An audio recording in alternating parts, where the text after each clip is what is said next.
Vamos a continuar con la clase de hoy día, iniciada en la mañana con respecto a hemorragia digestiva. Estábamos en la parte de hemorragia digestiva alta.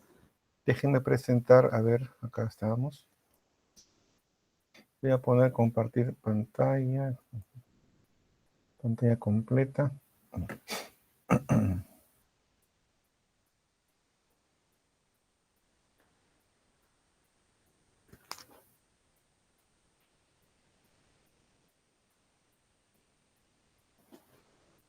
Dígame, ¿se ve la presentación? ¿Se ve el puntero rojo?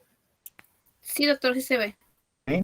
Bueno, entonces continuando con la clase de la mañana, habíamos hablado ya sobre hemorragia digestiva alta, nos quedamos en esta diapositiva con respecto a la clasificación hemodinámica, ¿no? Esta puede clasificarse cuando hay repercusión hemodinámica o sin repercusión hemodinámica, ¿no?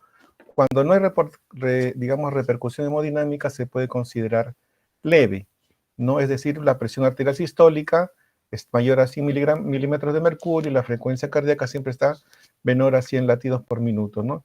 En este caso no hay cambios con respecto al ortostatismo, es decir, no hay cambios con respecto al cambio de posición. Si yo estoy echado y me siento en un momento, en estos casos puede disminuir la presión, pero menos de 10 milímetros de mercurio en la presión sistólica y aumenta levemente menos de 20 latidos por minuto, ¿no? Clínicamente el paciente se presentará con piel seca, de color y temperatura normal. Sin embargo, cuando ya hay una cierta repercusión hemodinámica y el paciente, digamos, hay una repercusión grave, la presión sistólica va a estar por debajo de los 100 milímetros de mercurio, con una frecuencia cardíaca de repente mayor a los 100 latidos por minuto, y aquí sí podemos encontrar algunos cambios ortostáticos, ¿no? Sobre todo, hay una disminución de la presión arterial en más de 10 milímetros de mercurio y aumenta la frecuencia cardíaca en más de 20 latidos por minuto.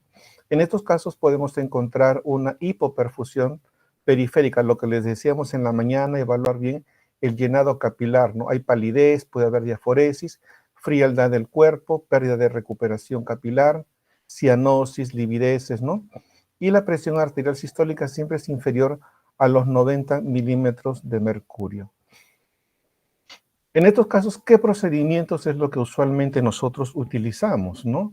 En hemorragia digestiva alta, pues a la cabeza, la endoscopía digestiva alta, ¿no? Esta endoscopía digestiva alta nos va a permitir hacer un diagnóstico etiológico y de acuerdo al diagnóstico, plantear alguna terapia de procedimiento con el mismo estudio endoscópico, ¿no?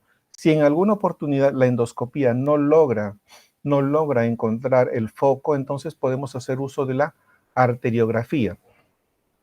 Pero para hacer este uso de la arteriografía necesitamos que haya un sangrado. Como les decía, la arteriografía que implica inyectar sustancia de contraste en los vasos sanguíneos. Pero si no hay escape, no hay un sangrado activo, entonces no vamos a encontrar la fuga.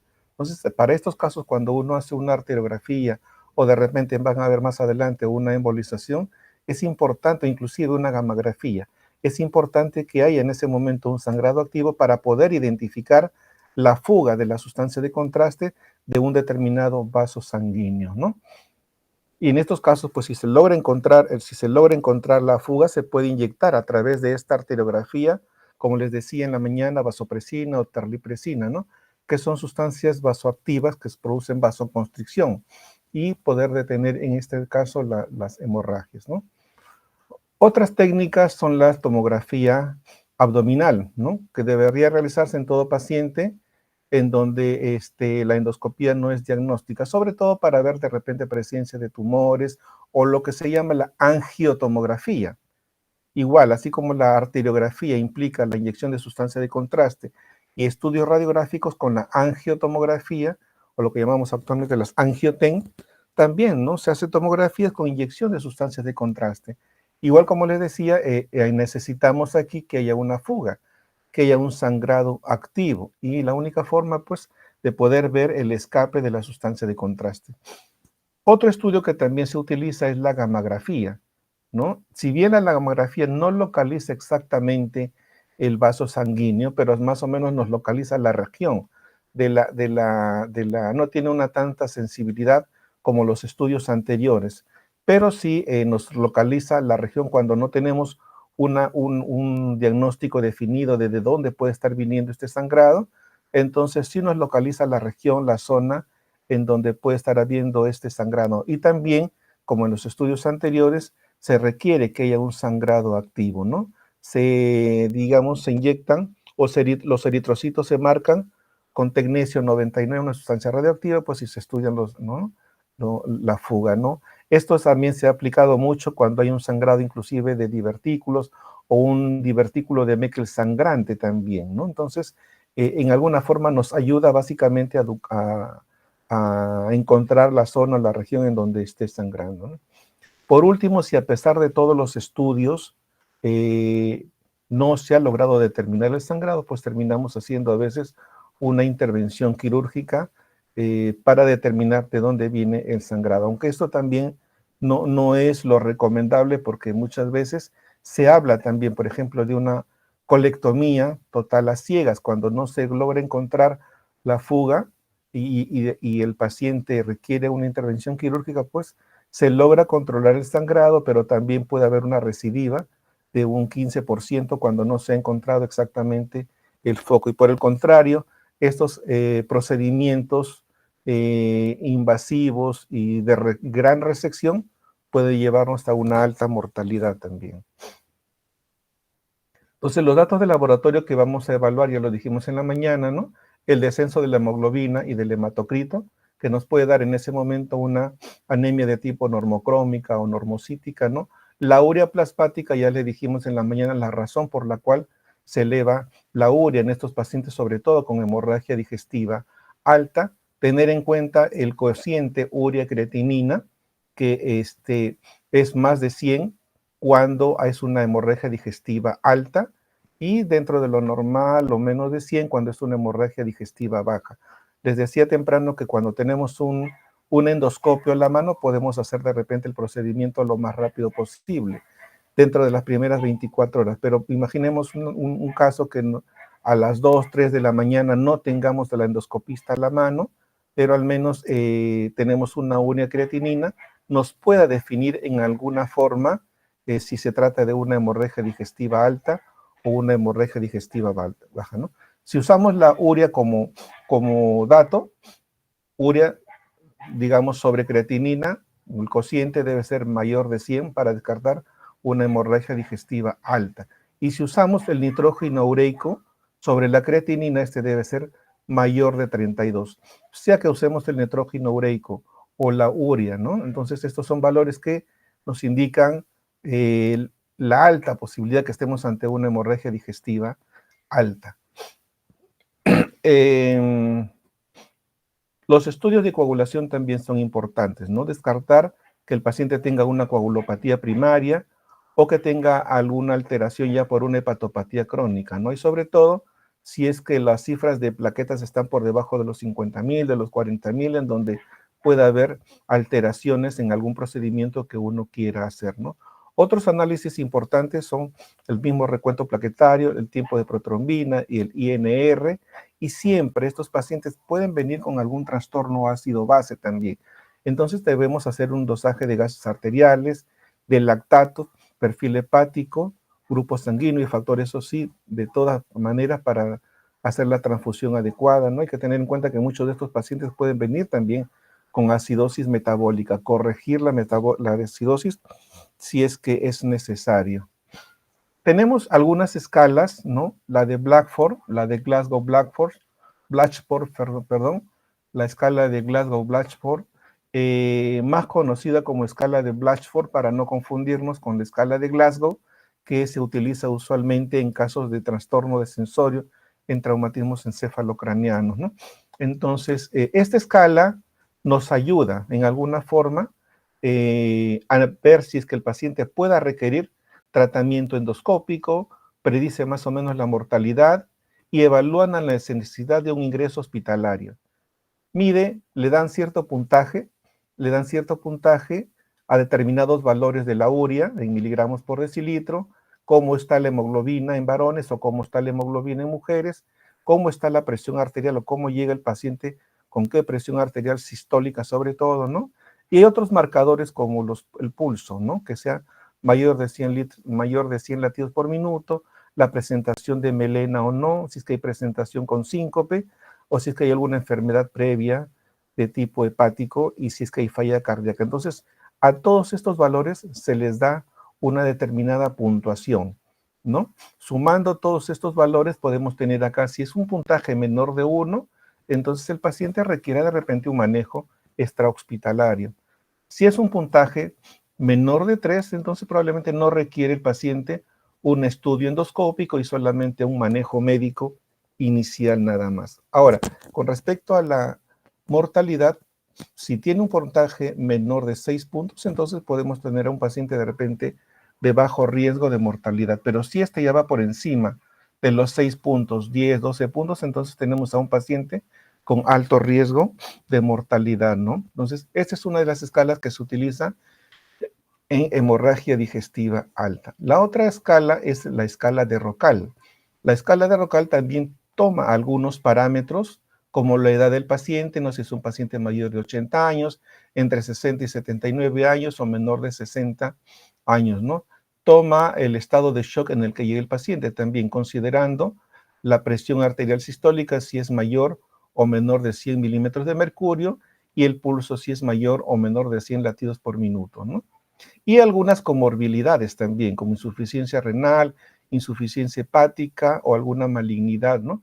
O insuficiencias cardíacas o cardiopatías isquémicas o otras comorbilidades, ¿no? Entonces se le va dando un puntaje a todas estas,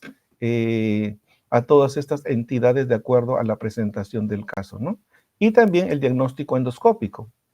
Es un cáncer gastrointestinal alto, hay restos. En el resto de diagnósticos, que no sean cáncer intestinal, también se le da un puntaje, ¿no?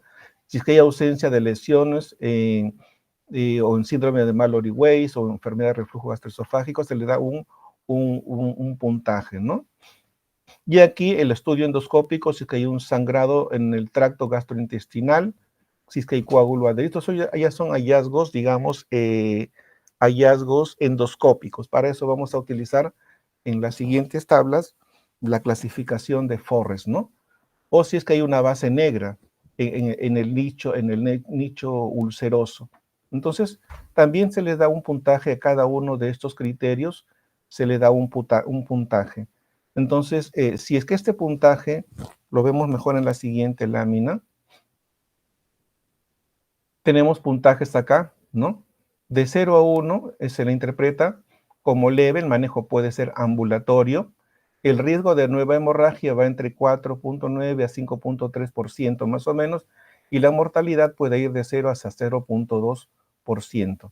Si el puntaje va más o menos entre 3 y 4, se considera como un paciente con una hemorragia digestiva moderada que va a requerir hospitalización, ¿no? En estos casos, el riesgo de una hemorragia puede ir entre el 11.22 y el 14.1%.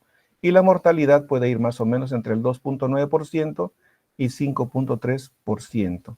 Si la puntuación va más allá, digamos, de 5 a más, entonces ya considerar la posibilidad que el paciente pueda ingresar de repente a la unidad de cuidados intensivos, ¿no? Y aquí vemos cómo el riesgo de una nueva hemorragia puede ir entre 24.1% hasta 41.8%. Es alta la posibilidad de que el paciente fallezca, o perdón, si es que el paciente tenga una nueva hemorragia, si es que tenemos un puntaje de Rocal por encima de 5 a más, ¿no? Y la mortalidad también se eleva considerablemente, de 10.8 hasta el 41.1%, ¿no? O sea, son escalas que uno utiliza, o inclusive podemos utilizar ambas escalas para hacer una especie de sinergia, de comparar y tener una probabilidad de recurrencia de sangrado o de mortalidad en los pacientes. Después tenemos la otra escala, que es la escala o el score AIMS 65. A de albúmina, I de INR, M del estado mental, S de la presión sistólica y le da 65. Entonces, aquí tenemos en este caso del score AIMS 65, tenemos como criterios que tengamos una albúmina menor de 3 gramos por decilitro, un INR mayor de 1.5, un estado mental o una presión arterial sistólica menor de 90 milímetros de mercurio, o si el paciente tiene mayor de 65 años. Entonces, en estos casos, vemos cómo la mortalidad intrahospitalaria va aumentando conforme se le da el puntaje, ¿no? Desde 0, que puedes tener una mortalidad de 0.3% nomás, hasta 5, en donde la mortalidad se eleva hasta el 24.5%, ¿no? Entonces, aquí tenemos, por ejemplo, el ROCAL también, que ya lo vimos hace un ratito, y el de Blatchford también, ¿no? Que es de necesidad quirúrgica o no. ¿Cuál es el manejo en estos casos de los pacientes que ingresan y que deben ser atendidos dentro de las siguientes 24 horas, ¿no? Si tiene un paciente con shock, un paciente en muy mal estado general, entonces colocarle 2 vías. Ya, como les digo, muchas veces estos casos entran a la unidad de shock trauma, paciente se le coloca 2 vías, 2 catéteres intravenosos de buen calibre. En algunos casos se puede colocar catéter, acá ponemos número 18, pero en algunos casos se le puede colocar catéteres número 14 hasta 16 inclusive, ¿no? Catéteres gruesos para infundir a chorro soluciones cristalinas, ¿no? La muestra de sangre es importante en ese momento para tener parámetros de laboratorio, de hemograma, tiempo de protrombina, ver cómo están sus factores de coagulación, cómo están sus enzimas hepáticas, ¿no? Y el tipo de sangre sobre todo, ¿no? Se utiliza inicialmente para reponer volumen, solución salina, ¿no? O lactato de Ringer por cada 2 a 4 paquetes globulares. Estos pacientes que están más o menos hemodinámicamente estables, de repente podemos encontrar, buscar o esperar el resultado de la hemoglobina, hematocrito, para iniciar las transfusiones. Pero si es una hemorragia masiva, el paciente está chocado, no vamos a esperar a que tengamos un valor de hemoglobina. Ya inmediatamente le comenzamos a hacer estas pruebas, las pruebas cruzadas necesarias, y se le comienzan a pasar los paquetes globulares que sean necesarios hasta estabilizar al paciente. Si es necesario, deba colocarse un catéter venoso central, es decir, una línea central, un catéter venoso central para infundir por ahí soluciones electrolíticas, ¿no? El PVC, una presión venosa central, en algunos casos puede ser importante también para ver que no nos vayamos también al otro lado. No, es decir, muchas veces los pacientes vienen hipotensos, chocados, comenzamos a pasarle gran volumen de soluciones cristalinas, de coloides o de expansores de plasma, inclusive esta sangre. Y no nos damos cuenta que nos estamos yendo de repente al otro lado, sobrecargando de volumen, es lo que muchas veces escuchamos, estamos encharcando al paciente, metiéndole tanto volumen que el paciente termine en un edema agudo pulmonar por una gran cantidad de fluidos. Entonces, en estos casos hay que tener cuidado y se puede medir esto o regular las dosis de los fluidos utilizando una presión venosa central constante en estos pacientes que están en las unidades de cuidados críticos, ¿no? La colocación de sonda nasogástrica, ya lo dijimos en la mañana, está en discusión, ¿no? Algunas guías no la recomiendan, ¿no? Al inicio puede ser útil, ¿no? En el 10%, porque nos puede decir que no hay sangrado en ese momento, tal vez, ¿no? O nos puede hacer sospechar que el sangrado sea de otra parte, ¿no? Hay que corregir las coagulopatías, corregir la acidosis metabólica, ¿no? Y ver cómo está el lactato o el déficit de base. En cuanto a transfusiones, hay que tener en cuenta lo de siempre, ¿no? Una unidad de sangre administrada nos va a elevar más o menos 1 gramo de hemoglobina, sangre total. Y el paquete globular, que ya glóbulos rojos concentrados, pues nos puede elevar más o menos 1.5 gramos de hemoglobina por paquete.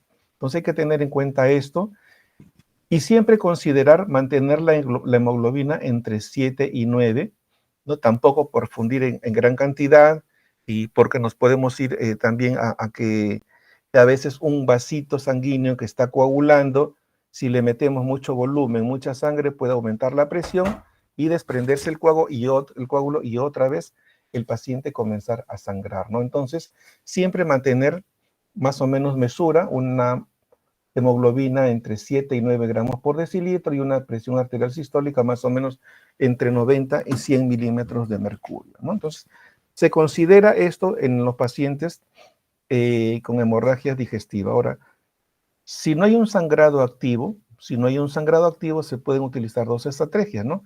La transfusión liberal, es decir, tener una meta de hemoglobina más o menos entre 9 y 10, no más, y una transfusión restrictiva, o tener una meta de hemoglobina entre 7 y 8 gramos por decilitro más o menos.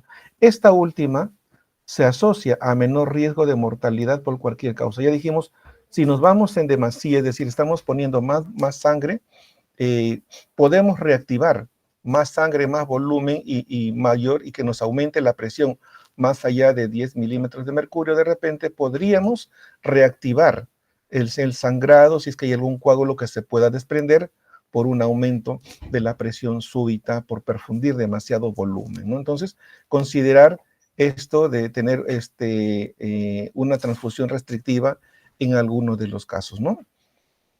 En otros casos, dice, se recomienda el uso de un umbral mayor en algunos pacientes, sí, que pues pueden ser adultos mayores o pacientes con antecedentes de cardiopatías de tipo coronario.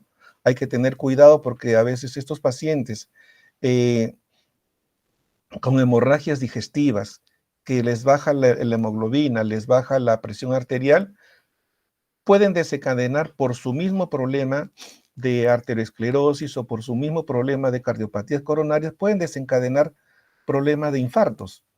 O sea, ya no se mueren por el problema de la hemorragia digestiva, sino se están infartando por la disminución de volumen. Entonces, en ellos tal vez hay que tener cuidado de perfundir un poquito más, siempre manteniendo cuidado de las presiones, ¿no? Sobre todo si es que estos pacientes, su hematocrito disminuye por menos de 30%, y si es que su hemoglobina disminuye menos de 10 gramos por decilitro, entonces tener cuidado, que estos pacientes pueden hacer complicaciones u otros tipos de problemas por sus enfermedades de fondo, ¿no? Las plaquetas también son muy importantes. En estos casos no le vamos a perfundir solamente sangre, sangre, sangre, sangre, ¿no? Tener cuidado de los valores plaquetarios. Ya hemos dicho que hay muchos pacientes que están utilizando, pueden tener trastornos de coagulación, alguna enfermedad hematológica de fondo, o de repente estén cursando con plaquetopenia. Entonces, se pasará plaquetas cuando tengamos valores menores de 50,000 tal vez, ¿no? Y exista disfunción plaquetaria. Puede ser por el uso constante de ácido acetilsalicílico, clopidogrel o pacientes urémicos también, ¿no? Y lo otro que también se utiliza es el plasma fresco congelado. Este plasma fresco congelado se utiliza en pacientes que tienen coagulopatías, o el INR es mayor a 1.5, o que puedan tener por ahí una hipofibrinogenemia menor de 100 miligramos por decilitro, ¿no? Ahora, una endoscopía digestiva es segura si es que tenemos un INR menor de 2.5, ¿no? ¿Por qué? Porque la endoscopía también, si es un paciente con un INR mucho más alto, también podríamos condicionar que el roce del endoscopio en algunas lesiones podría exacerbar o hacer reaparecer el sangrado, ¿no? Por eso se dice que una endoscopía es segura si es que tenemos un INR menor de 2.5. Ahora, en presencia de un sangrado masivo, siempre combinar, ¿no? Una unidad de plasma fresco por cada 5 unidades, de paquetes globulares, ¿no? Hay que tener en cuenta que estos pacientes politransfundidos, ¿no? Con estos pacientes politransfundidos pueden hacer también posteriormente, como hay un barrido de factores de coagulación, puede haber un barrido de estos y condicionar coagulopatía intravascular diseminada. Entonces hay que estar reponiendo estos factores de coagulación, ¿no? Con plasma fresco también, ¿no? Y por otro lado, evitar también el taponamiento renal. Si le pasamos demasiados paquetes también sin diluir esa sangre en alguna forma, podemos provocar un taponamiento renal y el paciente entrar en una insuficiencia renal aguda por una exacerbación, mejor dicho, un exceso en el uso de las unidades de los paquetes globulares, ¿no? Porque son hemoconcentrados de glóbulos rojos. La endoscopía digestiva alta debe ser realizada generalmente dentro de las primeras 24 horas, si el paciente se mantiene más o menos hemodinámicamente estable. Si el paciente está hemodinámicamente inestable con un sangrado de mayor envergadura, entonces considerar la posibilidad de hacer la endoscopía dentro de las primeras horas, no esperar dentro de las 24 a las 10, 12 horas, ¿no? Tratar de estabilizar mediante fluidos y mediante sangre, ¿no?, al paciente lo más rápidamente posible e iniciar el estudio, el procedimiento de la endoscopía para poder determinar la fuente del sangrado, ¿no? Esta nos va a determinar el riesgo de sangrado y qué vamos a hacer posteriormente, ¿no? Y si es que ese paciente va a requerir solamente una terapia endoscópica o de repente, si no hay control, pues de repente tenga que ir a cirugía. Entonces, pero básicamente en un paciente que no está con un sangrado masivo moderado, poder iniciar la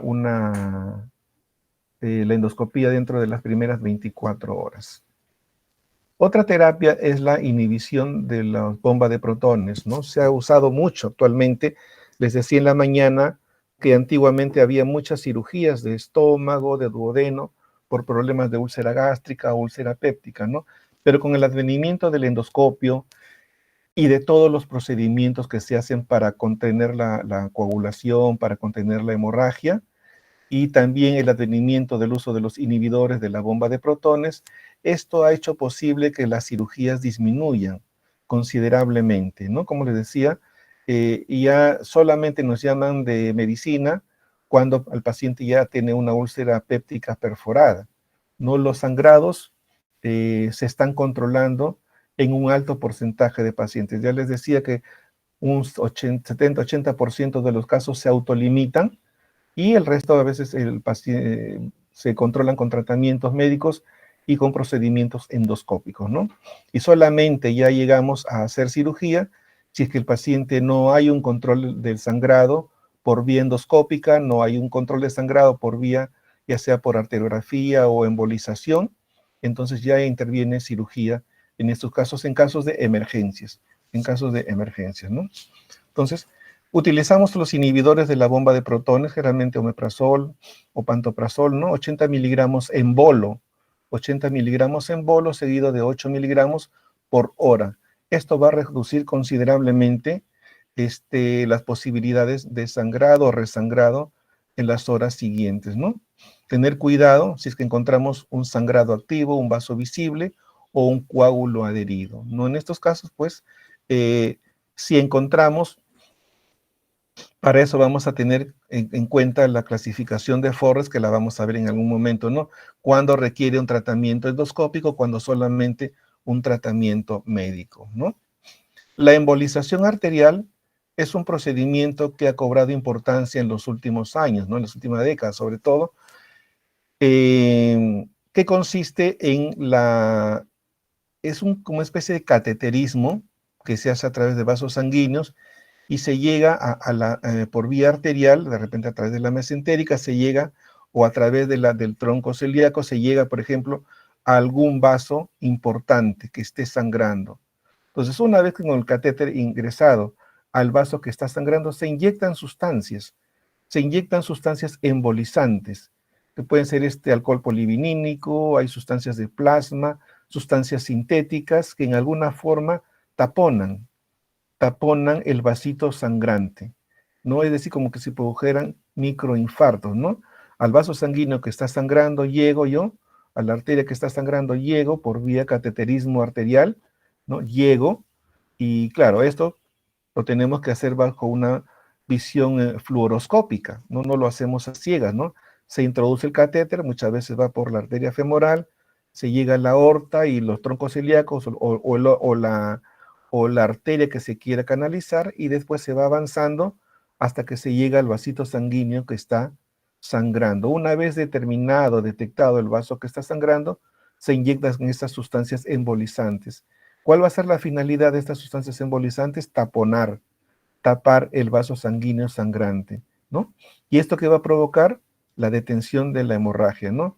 Pero pueden haber algunas complicaciones, que de repente taponemos un vasito un poquito más grande, que más allá da algunas otras ramas y que puede haber unas zonas de isquemia. Siempre, todo procedimiento tiene sus daños, sus complicaciones que pueden darse, ¿no? Entonces, una de las complicaciones de estos sistemas de embolización intraarterial puede ser que provoquemos isquemia, ya no solamente detengamos el vaso sanguíneo sangrante, sino isquemia alrededor, en otros vasitos que están contiguos al vaso sangrante, ¿no? Esto de los shunt transvenosos, intrahepáticos, portosistémicos, lo vamos a ver dentro de un ratito en una diapositiva. Les decía temprano que cuando hay varices esofágicas,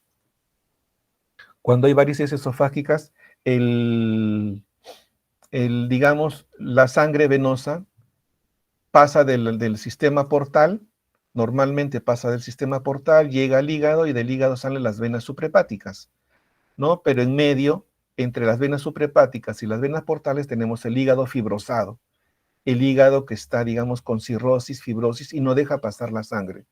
Entonces, hay procedimientos que se utilizan, se cateterizan a través de la vena yugular, y llega por la arteria, por la vena cava inferior, perdón, se cateteriza la vena yugular y después se llega a la vena cava inferior y de la vena cava inferior pasamos a las suprahepáticas, derecha, izquierda y media del hígado, y por ahí se introducen unos shunts o unas prótesis o un stent que logran comunicar este sistema venoso de la vena cava con el sistema portal, permitiendo el pasaje de la sangre de un lado hacia otro.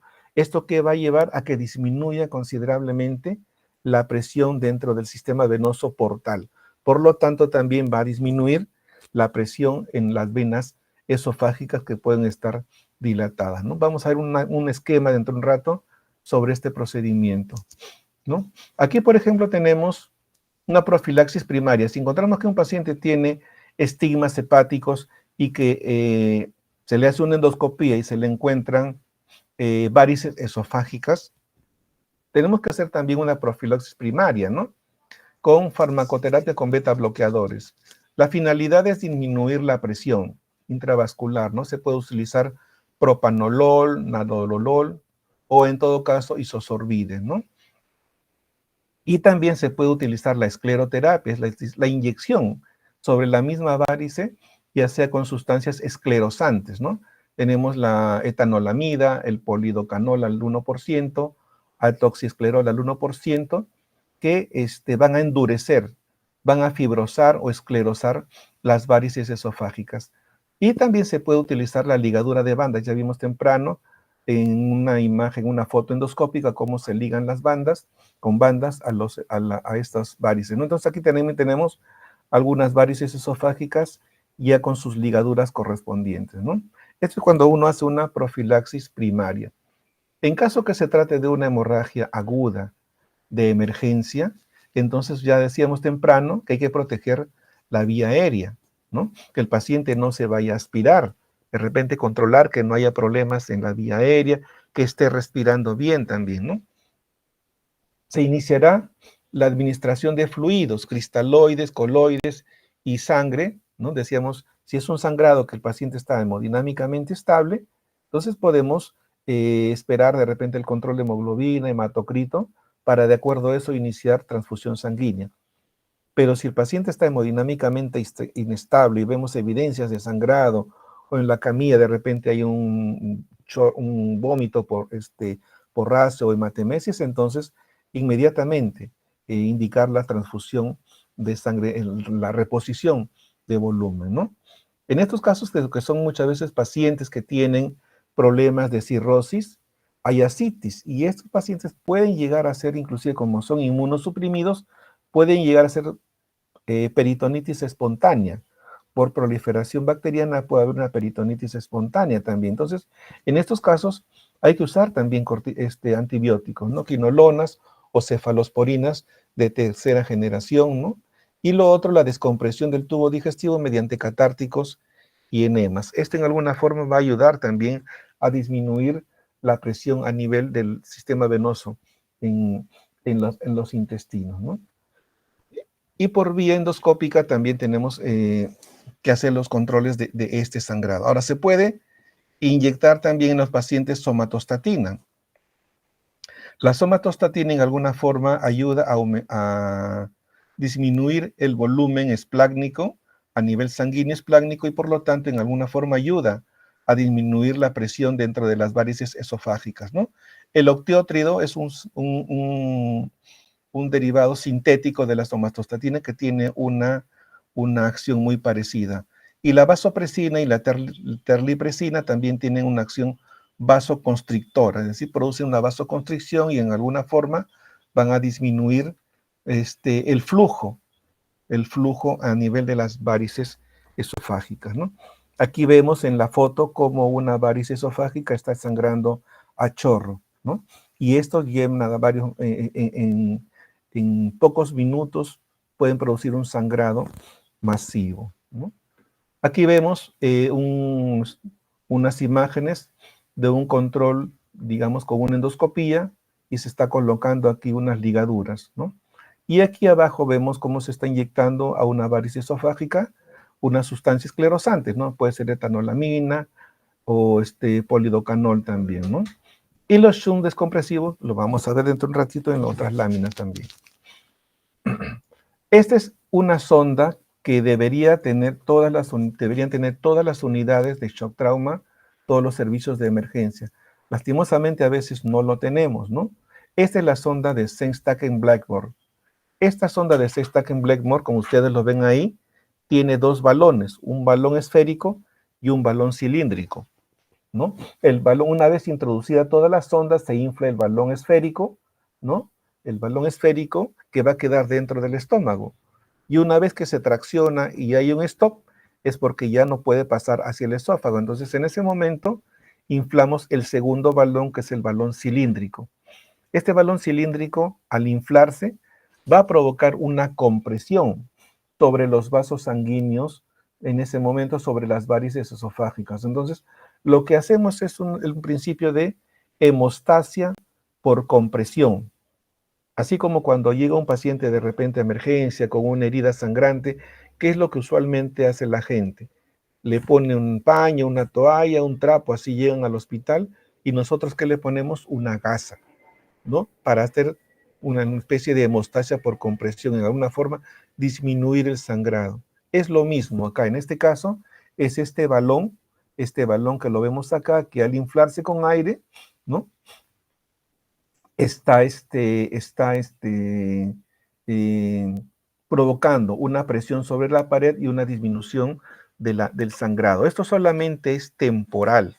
Esto es temporal hasta que en alguna forma se estabilice al paciente y después podamos hacer ya en forma más controlada una endoscopía y de acuerdo a los hallazgos pues hacer lo que hemos visto, ¿no? La escleroterapia o las bandas elásticas o si no inyectarle ya somatostatina, utriótide o vasopresina, ¿no? Pero esto es lo que podemos hacer nosotros si es que tenemos a la mano estas sondas de Sengstaken-Blackmore, ¿no? En algunos casos hay que prevenir la hemorragia recurrente, o sea, ya no solamente es tratar, ¿no? O ver que no haya sangrado. Si es que no hay sangrado, ¿no? O ya controlamos algún sangrado y si vemos por allí algunas varices que pueden sangrar más adelante, pues hagamos profilaxis de esas venas, ¿no? Entonces también igual el uso de beta bloqueadores para disminuir la presión intravascular, el uso de escleroterapia, si vemos venas ya que pueden ser potencialmente sangrantes, inyectar, ¿no? Las sustancias esclerosantes o si no ya con la terapia de bandas vamos a tener una seguridad de que esto ya no va a sangrar en adelante, ¿no? Y esto es lo que les venía diciendo, ¿no? Los famosos TIPS, Transjugular Intrahepatic Portosystemic Shunt. ¿Qué significa esto? Que hemos colocado un shunt. Miren, aquí tenemos por un lado el sistema venoso portal, ¿no? Aquí tenemos donde está mi puntero, el puntero rojo. Tenemos aquí la vena porta, tenemos aquí la vena mesentérica superior, de este lado viene la vena esplénica, ¿no? Y de este otro lado viene la vena mesentérica inferior. Forman la vena porta, nos llega aquí sangre de la gástrica derecha, gástrica izquierda también, y esta viene trayendo sangre del esófago también, y esta es la razón por la cual se forman las varices esofágicas, ¿no? Aquí tenemos del otro lado la vena cava, que está detrás del hígado. Esta vena cava ya forma parte del sistema venoso central. Aquí el sistema venoso portal y arriba el sistema venoso central. Lo usual, lo normal es que llegue la sangre, ¿no? Y a través de los capilares sinusoides pase la sangre del sistema venoso portal al sistema venoso central y que salga a través de las venas suprahepáticas. Entonces, en este procedimiento, lo que se hace es introducir un catéter a través de la vena yugular en forma descendente. Así vean mi cursor, viene por acá por la vena suprahepática, por la vena cava inferior e ingresa a alguna de las venas suprahepáticas y se logra buscar una comunicación entre uno y otro. Y aquí se coloca una endoprótesis que es un shunt o un stent, ¿no? Que va a permitir el flujo. Cuando hay cirrosis, hay fibrosis, y por lo tanto aquí no va a haber un buen pasaje. Los sinusoides están totalmente cerrados en algunos o estrechos, y el pasaje es muy lento, por eso es que aumenta la presión a este nivel. Entonces se coloca esto como un sistema de derivación, el sistema de lo que llamamos los TIPS. Le llaman transyugular porque se utiliza el catéter, es un shunt o un prótesis que se va a introducir a través de la vena yugular, pero que llega a través del hígado, ¿no? Comunicando el sistema portosistémico, es decir, comunica el sistema venoso portal con el sistema venoso central. Son los famosos TIPS. Aquí tenemos la clasificación de Johnson con respecto a la localización de las úlceras gástricas, ¿no? Esto es importante porque más adelante el cirujano va a tener que determinar qué tipo de cirugía más o menos puede hacer si es que se llegara a hacer la cirugía, ¿no? Entonces, la de tipo 1, la clasificación de Johnson de tipo 1 es una úlcera gástrica en la curvatura menor, ¿no? En donde pues la secreción ácida es baja. Tenemos acá la de tipo 2, en donde ya hay concomitantemente una úlcera gástrica en la curvatura menor, pero también hay una úlcera duodenal, ¿no?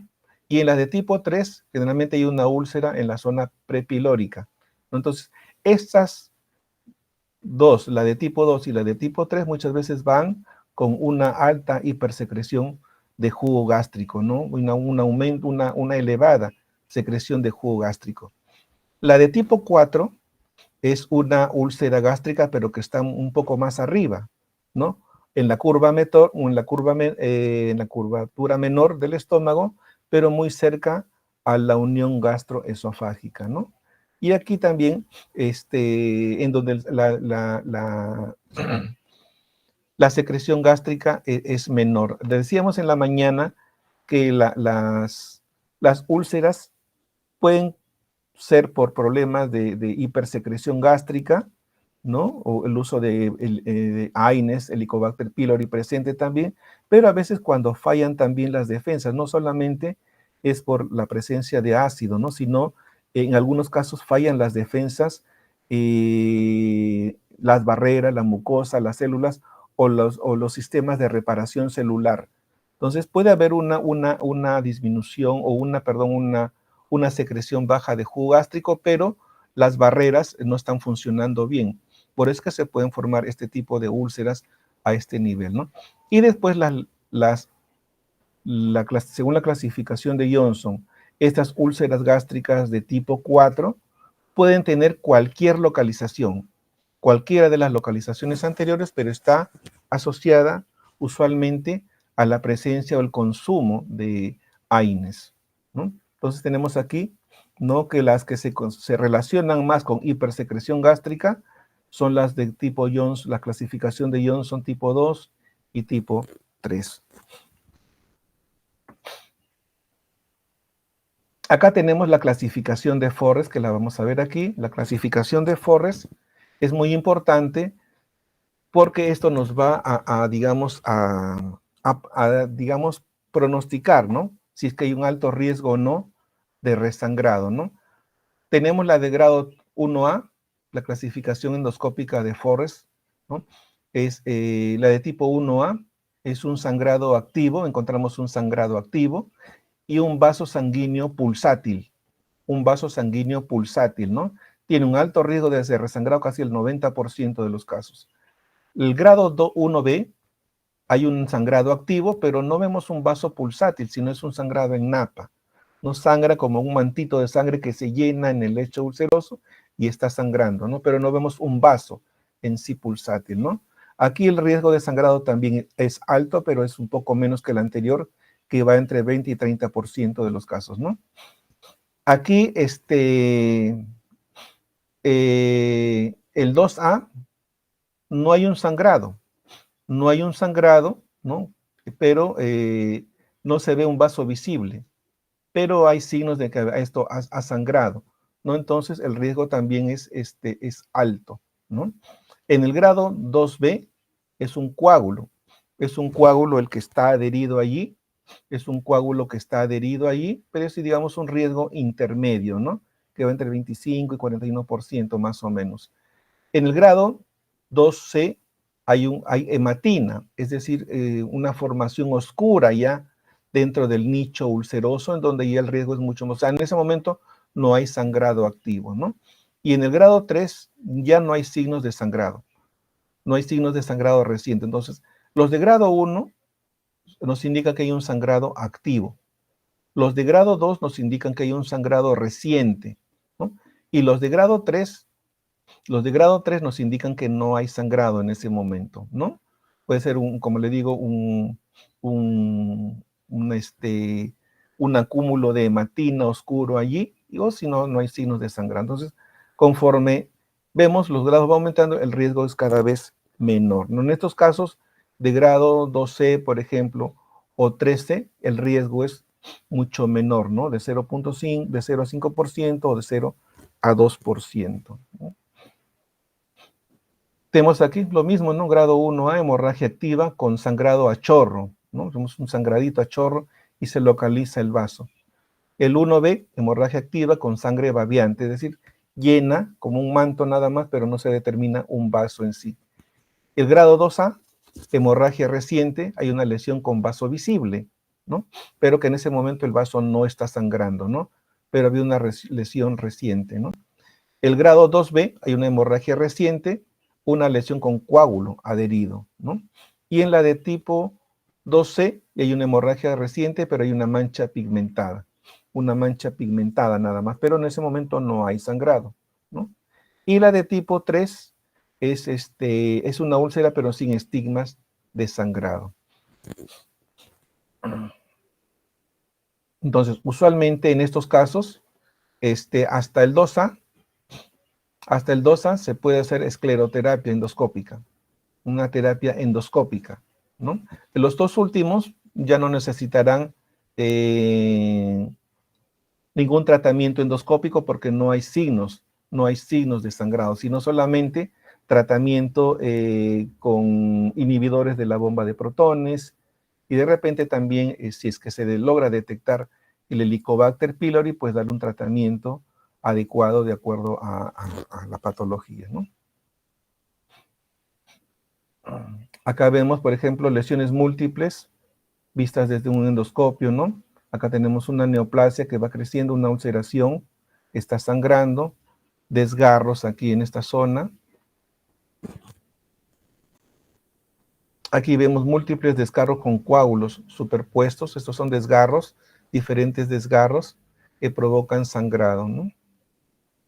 Aquí tenemos una úlcera, ¿no? Y vemos aquí cómo hay un vaso sanguíneo sangrante, ¿no? Si se puede inyectar aquí adrenalina, en un primer momento adrenalina para cohibir el sangrado, y después se puede poner un clip, ahí un hemoclip, para contener el sangrado, ¿no? Como les decíamos temprano, usualmente en estos procedimientos endoscópicos, el tratamiento de preferencia que sea bimodal, es decir, combinado dos procedimientos endoscópicos para cohibir mejor el sangrado y disminuir la posibilidad de resangrado, ¿no? En este caso puede inyectarse adrenalina para cohibir un poco el sangrado, puede después como complemento un hemoclip para asegurar que no haya un sangrado posterior.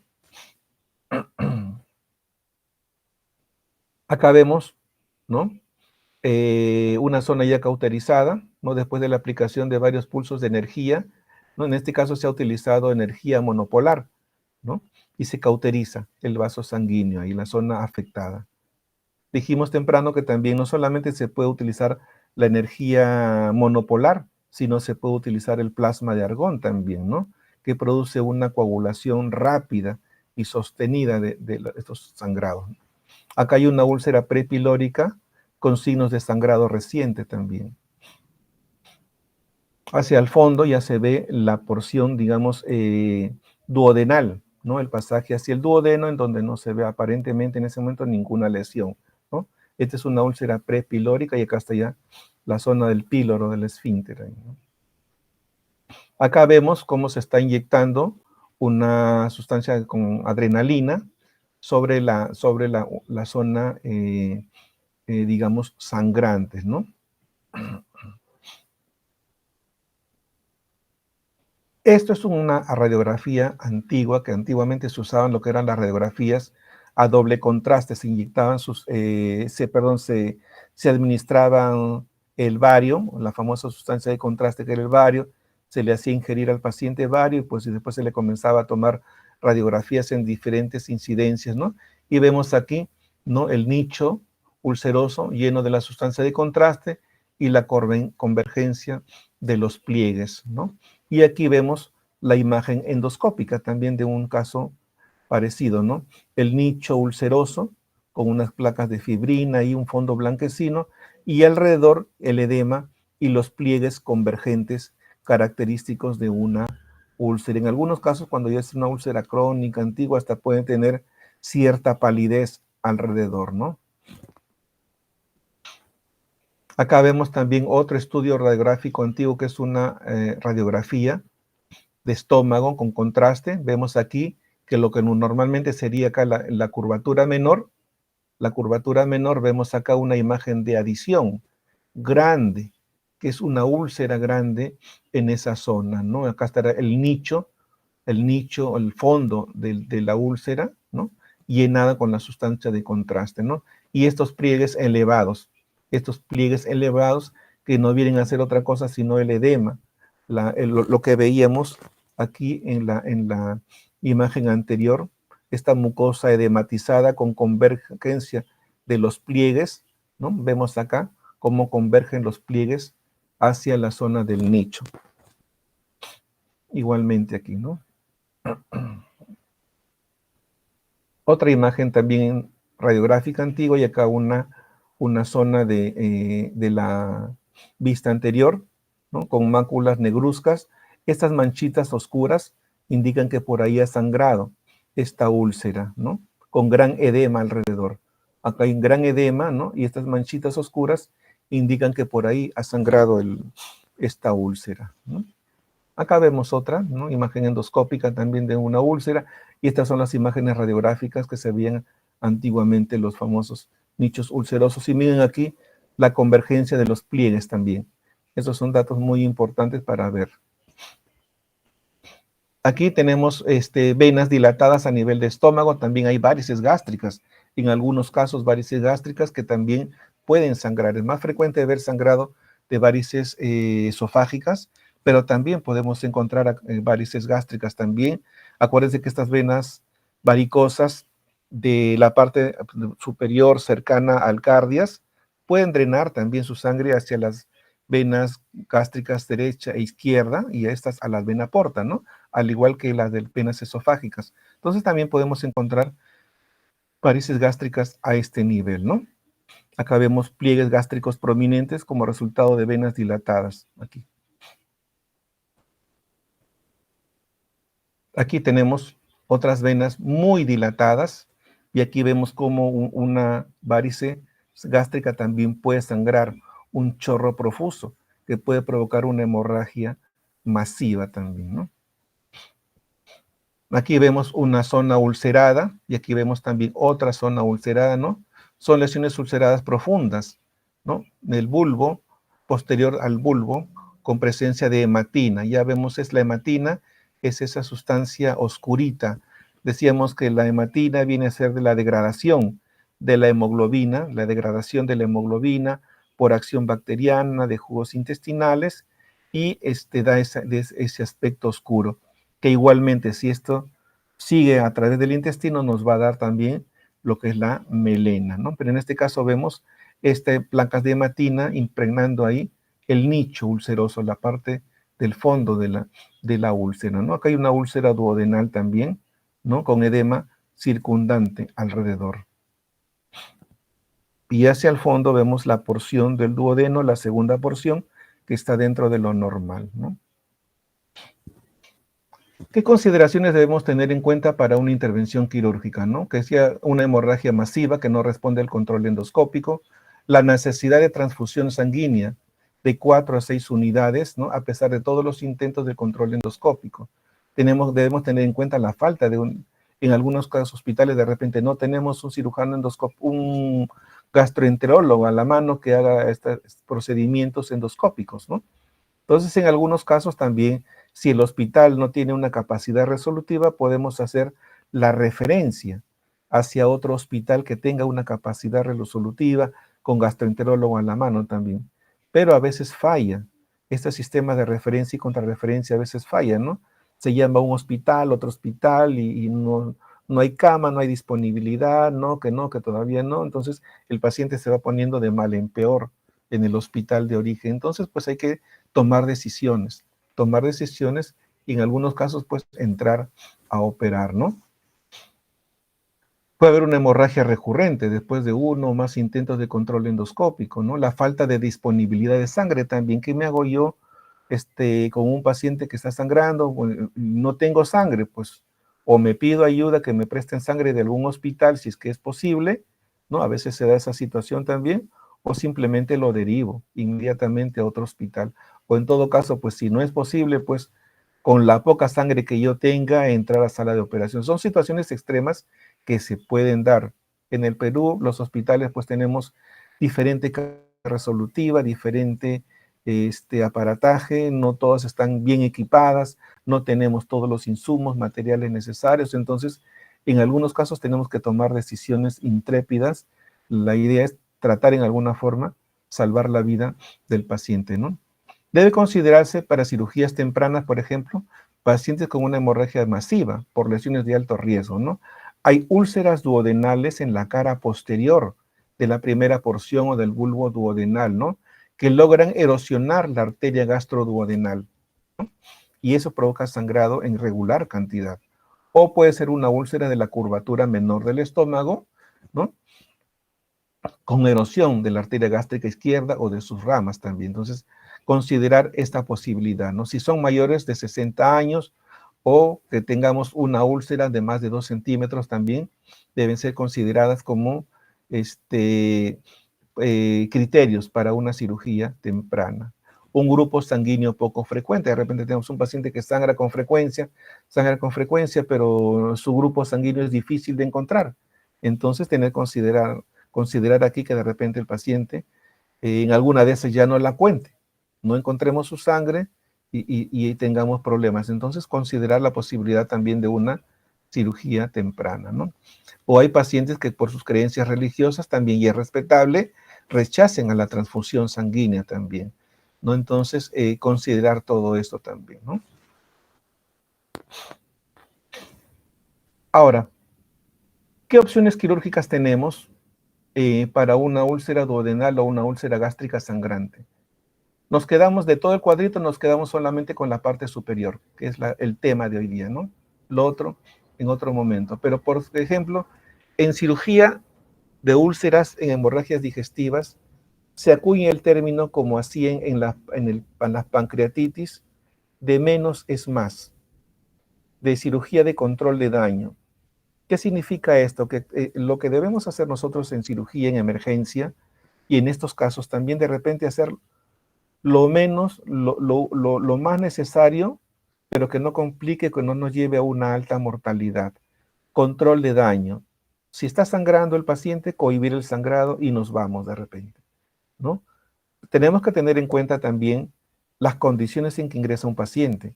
Hay muchos pacientes, les decía, que estas úlceras son de mayor frecuencia en adultos mayores, ¿no?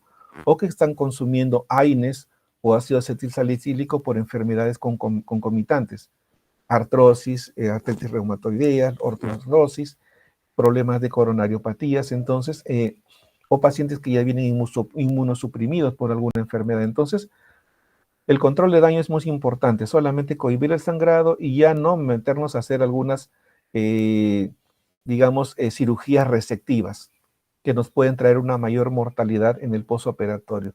Llegan pacientes con un estado de nutrición muy venidos a menos, sus albúminas por el suelo. Entonces, si vamos a hacer una resección de estómago o después una anastomosis, entonces, y con un paciente con albúminas bajas, se nos puede complicar e inclusive haber dehiscencia de anastomosis. Al igual que en pancreatitis, es decir, menos es más, lo que les decía en la mañana, no menos es más, que implica pues que el paciente con pancreatitis al extremo de los casos, ¿no?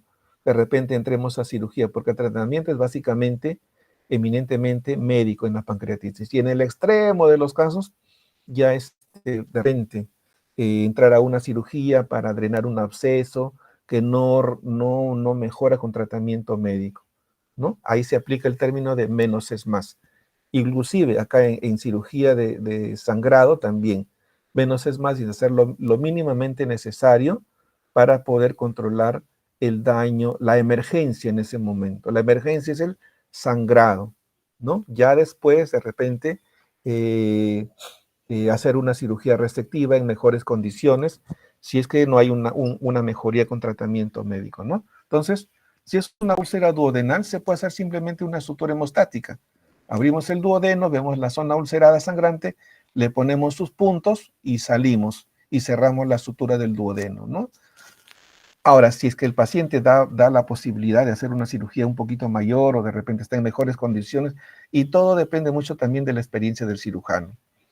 ¿No? Actualmente, los cirujanos, los residentes, están saliendo con menos experiencia, como les decía temprano también, el advenimiento de los procedimientos endoscópicos que controlan la hemorragia con gran facilidad, o el advenimiento de los inhibidores de la bomba de protones, de los supresores de jugo gástrico de ácido, entonces han hecho que estos sangrados los logren controlar en medicina y ya no nos pidan evaluación a nosotros a cirugía, ¿no? Solamente nos están pidiendo últimamente más evaluaciones a cirugía cuando ya tienen una úlcera perforada. Ahí sí definitivamente pues hay una peritonitis y hay que entrar a operar, ¿no?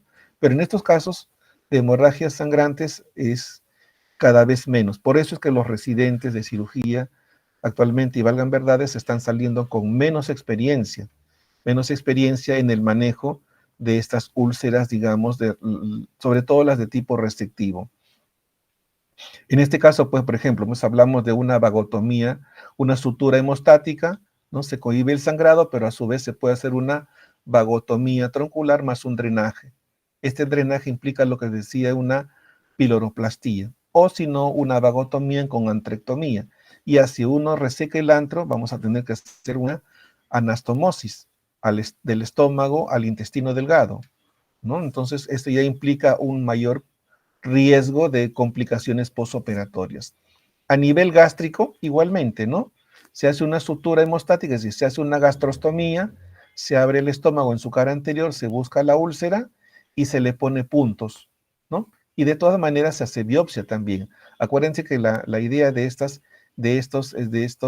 procedimientos es tomar muestras, buscar también el Helicobacter pylori y buscar también si es que hay algún foco o inicio de una neoplasia también. Entonces, no solamente es hacer la hemostasia e irnos, ¿no? Sino tomar muestras de esto para estudio de neoplasias o estudio de Helicobacter pylori también, ¿no? Entonces, se abre el estómago, se hace la estructura hemostática y nos vamos, y se cierra el estómago. Si el paciente tiene la posibilidad de aguantar una operación algún rato más, o de repente ya tiene el cirujano un poco más de experiencia, podría hacer lo mismo, ¿no? Una sutura hemostática, biopsia, y una vagotomía más un drenaje. O en todo caso, una gastrectomía distal, que es mucho más receptiva. Es decir, sacar, por ejemplo, de repente parte del cuerpo y del antro, ¿no? Pero con complicaciones posteriores. Entonces, esto es lo que utilizamos lo que se utiliza en aquellos casos en donde no haya un control adecuado y se indique la cirugía en casos de sangrado, ¿no? Siempre con la idea, el principio filosófico, pues, siempre de tener en cuenta que menos es más. Menos es más va a implicar pues que de repente solamente hagamos estos procedimientos de sutura hemostática y nos vamos, ¿no? Igual sutura hemostática y nos vamos, ¿no? Ya va a depender de las condiciones en que se encuentre el paciente, si pueda tolerar mayor tiempo operatorio o de la experiencia del cirujano, algún tipo de cirugía resectiva también, ¿no? En este caso, tener en cuenta lo uno y lo otro, que si uno hace solamente una vagotomía, vamos a tener de repente 0% de mortalidad. Pero si ya comenzamos a hacer algunas cosas más de tipo resectivo, nuestra mortalidad va a ir aumentando, ¿no? Una vagotomía troncal más piloroplastia, de repente una mortalidad de menos del 1%. Pero si ya encontramos una vagotomía troncal con antrectomía, que es una mayor resección, pues ya nos va a mortalidad. Entonces, tomar en cuenta eso también, ¿no? Y en cuanto a la recurrencia, en cuanto a la recurrencia de las úlceras, ¿no? Si uno hace una simple vagotomía de células parietales, por ejemplo, puede ser que la recurrencia sea entre el 5 y el 15%, ¿no? Alta. Pero si ya comenzamos a hacer mayores procedimientos resectivos en donde de repente saquemos la úlcera, ¿no? La recurrencia va a ser cada vez menor, ¿no? Hasta que lleguemos al menos del 2%. Entonces tenemos que jugar entre lo uno y lo otro, ¿no? Entonces, pero primando la vida de la persona. Entonces, como les decía, a mayor resección, mayores posibilidades de mortalidad, ¿sí? Esto es una foto adicional de una radiografía que vemos aquí. A ver, ¿quién me puede decir qué es lo que vemos ahí? ¿Alguno de ustedes? ¿Qué les llama la atención ahí? Cualquiera de ustedes, a ver, por favor.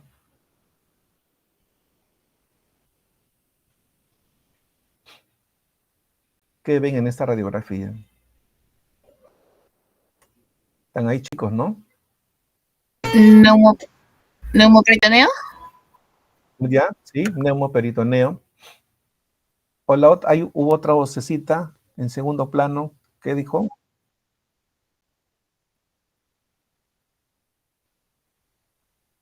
¿Cómo?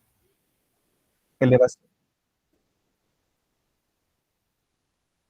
Ya. Uh-huh. Lo que vemos acá, ¿no? Es neumoperitoneo, ¿no? Esto que está acá, usualmente ustedes ven una radiografía de tórax normal, ¿no? Y vamos a ver acá el pulmón, el diafragma que está pegadito al hígado. El diafragma pegadito al hígado. Este es parte de otro tema, ¿no? Pero lo hacemos acá ahorita porque ya es una complicación más de una de las úlceras, ¿no? Entonces, cuando hay una perforación de una úlcera, no solamente va a salir contenido gástrico, contenido duodenal, sino también sale aire. Y ese aire dentro de la cavidad abdominal, en una persona que está de pie, el aire se va hacia arriba, ¿no? El techo del abdomen son las cúpulas diafragmáticas. Entonces, el principio físico de todos los gases ocupan la parte más alta del cuerpo que los contiene. En este caso, el aire que sale de las vísceras se va hacia arriba, ¿no? Y se coloca debajo. Usualmente aquí vemos diafragma, normalmente vemos diafragma pegadito al hígado y no logramos diferenciar uno de otro. Del otro lado también, ¿no? Usualmente no vemos, vemos a veces pegadito a la cámara gástrica, ¿no? Pero en este caso, por ejemplo, vemos aquí cómo se ha metido el aire, acá una imagen radiolúcida, como en semiluna, entre el diafragma, esto que ustedes ven aquí, es el diafragma, y aquí abajo es el hígado, el parénquima hepático. Usualmente se ve más del lado derecho, ¿no? Y en algunas ocasiones se puede ver de ambos lados cuando el escape de aire es mayor, ¿no? Miren aquí, este paciente puede estar en malas condiciones, miren, está en la unidad de shock trauma, de repente está acá, miren, con electrodos, está conectado con electrodos, de repente se le está monitorizando a este paciente, ¿no? Y miren aquí en el lado izquierdo, En el lado izquierdo, esto de acá es el diafragma. El diafragma, esto que se ve acá, es el estómago. A ver, vamos a ver si acá se ve. Este de acá es el diafragma. El diafragma aquí, elevado, ¿no? Y esto de aquí, con esta otra curvita de acá, es el estómago. Y esto es el nivel que hay dentro del estómago, lo que se llama la cámara gástrica. Aquí tenemos la cámara gástrica, ¿sí? Y esto que está acá es el contenido gástrico. Y aquí vemos dos curvitas, como le digo. Esta línea curva, que viene a ser el diafragma, y esta otra que está acá por debajo es el fondo gástrico. El fondo gástrico, esto de acá. Y por dentro la cámara gástrica, y aquí el contenido gástrico. Y entre los dos, entre el diafragma y el fondo gástrico, vemos aire aquí también. Vemos también aire, que es el neumoperitoneo. ¿Sí? En esos casos tenemos acá neumoperitoneo en ambos hemidiafragmas, ¿no? Los senos costodiafragmáticos, cuando decimos elevación de diafragma, por si acaso. Escuché por ahí elevación de los senos, ¿no? Los senos costodiafragmáticos y costofrénicos son estos, que buscamos ahí si es que están libres o no, cuando hay hemotoras, derrame pleural, si sea hemotoras o sangre, o perdón, o pus, ¿no? Pero cuando hablamos de elevación de los diafragmas, ¿sí? Entonces, eso es lo que debemos aplicar, el término de elevación de diafragmas, o si hablamos de los senos costodiafragmáticos o costofrénicos, obturación del seno costofrénico o del seno costodiafragmático cuando tenemos ahí líquido acumulado, sea sangre, sea pus o sea una secreción serosa, lo que sea, pero hay signos de obturación ahí por presencia de líquido. ¿Sí? Entonces, las tres complicaciones más comunes de una enfermedad ulcerosa péptica, pues en orden de frecuencia, son la hemorragia, la perforación y la obstrucción. Decíamos que la hemorragia es la complicación más frecuente, pero que a cirugía de repente no llegan mucho porque se controlan. La mayoría de esos cuadros se autolimitan o se logra controlar mediante terapia medicamentosa o los procedimientos endoscópicos. Pero sí nos hacen una mayor interconsultas a cirugía por problemas de perforación, ¿no?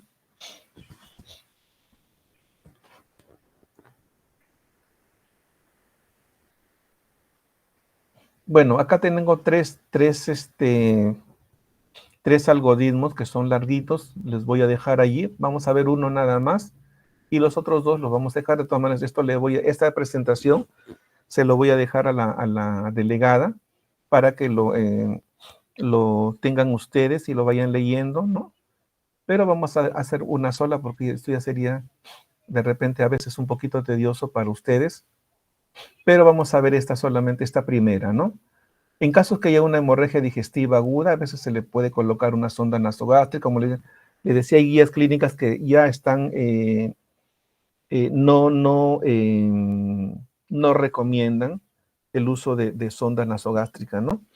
Pero cuando se le llega a colocar, no tenemos que ver si es que hay un aspirado limpio o hemorrágico, ¿no? Y si es que hay signos clínicos de una hemorragia digestiva alta. Si hay una sospecha de una hemorragia digestiva alta, tenemos que ver si el paciente está hemodinámicamente estable. Si es un paciente que está inestable, si es que está el paciente hemodinámicamente inestable a pesar de la reanimación, de todos los procedimientos que hemos visto, considerar si es que hay algunos antecedentes previos, signos o antecedentes de cirrosis, de varices, ¿no? Y si es que hay antecedentes de cirrosis o varices, podemos sospechar de una hemorragia por rotura de varices esofágicas. En este caso, de primera intención, ya hablábamos del taponamiento con globo, ¿no? Como tratamiento transitorio, es decir, la Saxton-Blackmore, o en todo caso, los procedimientos, si es que tenemos a la mano al endoscopista, el procedimiento con escleroterapia, ligadura, si es posible. O en todo caso también hacer los famosos TIPS, ya cuando el paciente esté hemodinámicamente estabilizado, es decir, los SHUM portosistémicos, ¿no? Ahora, si en este caso el paciente está, si no tiene signos o antecedentes de cirrosis o varices, entonces podemos considerar que es una hemorragia digestiva por causas diferentes a rotura de varices esofágicas, ¿no? Entonces se puede ir a un procedimiento, de repente ya no tenemos un endoscopio, o hacer una arteriografía también. Con la arteriografía, como les decía, podemos detectar el punto sangrante en estos pacientes. Ahora, si nos vamos por este lado, ¿no? Si encontramos que hay secreción biliosa, podemos pensar que el problema no es de arriba, sino de repente una hemorragia digestiva baja. Y también tener presente si el paciente está hemodinámicamente inestable.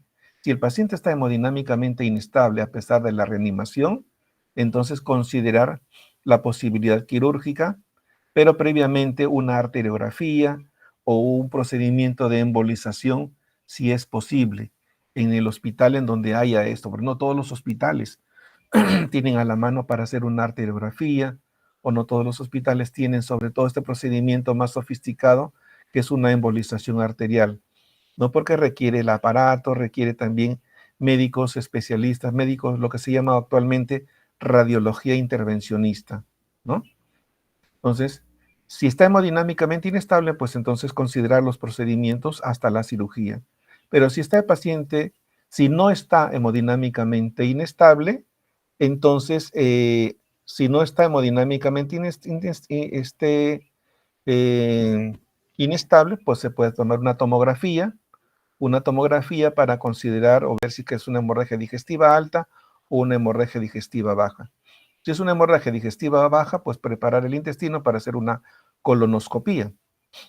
Y si es que esta colonoscopía no ayuda a determinar el diagnóstico, entonces podemos hacer uso de los otros procedimientos, como es una videocapsuloendoscopía, es decir, ingerir una cápsula y esta cápsula va a recorrer el intestino delgado y podemos tener vistas del yeyuno y del ilion inclusive, ¿no? O arteriografías inclusive, ¿no? O inclusive hasta la gammagrafía. Si el hospital tiene un área de medicina nuclear, podemos hacer gammagrafías, como les decía, marcar los eritrocitos con tecnesio 99 y podemos buscar la zona de sangrado también. Entonces son los procedimientos que se pueden hacer hasta llegar al diagnóstico definitivo, ¿no? Esto lo dejamos allí para que ustedes lo vayan leyendo con más tranquilidad. Esto otro también, que finalmente esto más que nada es cuando hay una úlcera péptica hemorrágica y dependiendo de la posición de la úlcera, hay procedimientos quirúrgicos, ¿no? El procedimiento de Sendes, el procedimiento de Pauchet, ¿no? Que lo vamos a ver en estas siguientes diapositivas, ¿no? Por ejemplo, tenemos una úlcera péptica tipo 4, ¿no? Que les decía, la de tipo 4, en este caso, por ejemplo, puede ser una úlcera a nivel de la incisura angularis, ¿no? Entonces, en este caso, por ejemplo, voy acerca al píloro, se hace una resección, una ablación de la úlcera, ¿no? O en este caso, por ejemplo, se puede hacer una antrectomía. En este caso, si la úlcera está un poco más arriba, ¿no? Se puede hacer un procedimiento de Pauchet, en donde se hace la antrectomía con un colgajo, una lengua hacia la curvatura menor, ¿no? En este otro caso, si la lesión está aquí, no se hace una resección de la úlcera, sino una antrectomía. La idea de la antrectomía, acuérdense que aquí hay células G y células D, sobre todo células G que van a producir gastrina. Y la gastrina estimula, a pesar de que tenemos acá células parietales que también producen ácido gástrico, ¿no? Pero las células G que producen gastrina también van a estimular a las células parietales para que estas células parietales produzcan jugo gástrico. Entonces, este es digamos, el procedimiento de hacer una antrectomía, disminuir la población de células G que van a producir gastrina y estas a su vez van a producir la estimulación de producción de jugo gástricos en las células parietales. Entonces, la idea es disminuir la estimulación de la producción de células de jugo gástrico, perdón, y complementar esto posteriormente pues con el tratamiento, complementar con tratamiento endoscópico, ¿no? O en todo caso terapéutico con inhibidores de la bomba de protones, ¿no? En este caso se hace también lo que se llama una gastrectomía subtotal, o sea, una esófago, gastro y anastomosis, ¿no? En este caso se ha resecado estómago, ¿no? Con antro y se hace una anastomosis. En algunos casos se hace desde arriba, ¿no? Si es que se reseca todo el estómago, o en este caso se hace una anastomosis de estómago con el yeyuno, en Y de Rux, que se llama esto la operación o procedimiento de Sendes, ¿no? Son, digamos, ya de manejo más que nada de cirugía especializada, dependiendo de la localización de la úlcera y de la experiencia que tenga el cirujano. Aquí tenemos una vista de la vagotomía, ¿no? Puede ser una vagotomía aquí troncal o troncular, cuando se seccionan los vagos, el vago derecho que se hace anterior y el vago izquierdo que se hace posterior, ¿no? Se desenerva, la inervación parasimpática del estómago. Y aquí tenemos lo que se llama sin resecar los troncos, tenemos lo que se llama la vagotomía de células parietales, ¿no? O llamada también vagotomía superselectiva, altamente selectiva o gástrica proximal, ¿no? Entonces se reseca se denerva el vago desde la curvatura menor, casi toda la curvatura menor hasta cerca al antro. La idea es denervar a las células parietales que producen, ¿no? el jugo gástrico ácido, ¿no? Les decíamos que cuando se hace una vagotomía troncular, no se hace una vagotomía troncular, se hace también como complemento, ¿no? Al hacer la vagotomía troncular estamos denervando el estómago, ¿no? De la inervación colinérgica, que el mediador es la acetilcolina. Entonces va a predominar aquí, va a predominar las fibras simpáticas. Entonces estas fibras simpáticas, ¿qué es lo que van a hacer? Cerrar el píloro, cerrar el esfínter y disminuir considerablemente la motilidad gástrica. Entonces, la idea de hacer este drenaje o esta piloroplastia es en facilitar la evacuación del contenido del estómago hacia el duodeno, ¿no? Si no se hiciera esto como complemento, tendríamos acá, por acción del simpático, una fibra, un esfínter más cerrado, y con la atonía que se produciría, una disminución de la tonicidad de las paredes gástricas, tendríamos un pasaje muy lento del contenido del estómago hacia el duodeno. Y esto provocaría saciedad temprana, dificultad en la alimentación, ¿no? Entonces se hace como complemento a las vagotomías la piloroplastía, ¿no? La piloroplastía. En este caso estamos hablando de la piloroplastía de tipo Heineken Miculis. ¿Qué consiste? Se hace una incisión de la zona piloroduodenal, una incisión longitudinal, pero se cierra en forma transversal, ¿no? De tal forma que va a haber un aumento de la luz, un aumento del calibre en esa zona. Incisión longitudinal, pero después está abierta y ya se hace el cierre en forma transversal para aumentar la luz o el calibre de ese pasaje. Es la técnica de Heineken Miculis. Después tenemos aquí, esta es otra ya por vía laparoscópica, que es el procedimiento de Taylor, en donde se hace solamente una seromiotomía, es decir, una miotomía de la pared denervando esta zona de los nervios vagos, ¿no? La idea es denervar, así como en la vagotomía superselectiva, denervar al cuerpo, al fondo del cuerpo, de sus células parietales, ¿no? Que producen ácido. Acá tenemos otra piloroplastía, que es la piloroplastía de Finney. Esta piloroplastía de Finney igualmente se hace una incisión longitudinal del píloro y del duodeno, pero al abrirse vamos a tener dos planos. Se comienza a suturar desde el plano posterior, y se va cerrando después el plano anterior, ¿no? De tal forma que queda una sutura que aumenta el pasaje, el calibre, aumenta el tamaño del pasaje del contenido del estómago hacia el duodeno. Esta es la piloroplastia de Finney. A diferencia de esta otra, miren, la de Finney es una incisión longitudinal continua. Acá donde está mi cursor, es una incisión longitudinal continua, ¿no? Del píloro hacia el duodeno, mientras que esta de Jabulai son dos incisiones, ¿no? Miren aquí la diferencia, esta de Finney es una incisión continua, mientras que la de Jabulai, tipo Jabulai, son dos incisiones. Igualmente, en esta, cuando se hacen dos incisiones, igualmente se sutura el plano posterior y después el plano anterior. Y queda una piloroplastia muy similar a la primera, ¿no? A la primera, de tipo Finney. La diferencia está en la continuidad. La de Finney es una incisión continua y la de Jabulai son dos incisiones. Y después, cuando hemos hecho una antrectomía, tenemos también esto, ¿no? Las técnicas de reconstrucción después de una gastrectomía parcial o haber hecho una antrectomía, ¿no? La gastroduodenoanastomosis o Billroth 1 y después tenemos la gastroyeyunoanastomosis o Billroth 2, ¿no? Son cirugías que ya se utilizan, digamos, para facilitar el pasaje del contenido hacia el intestino.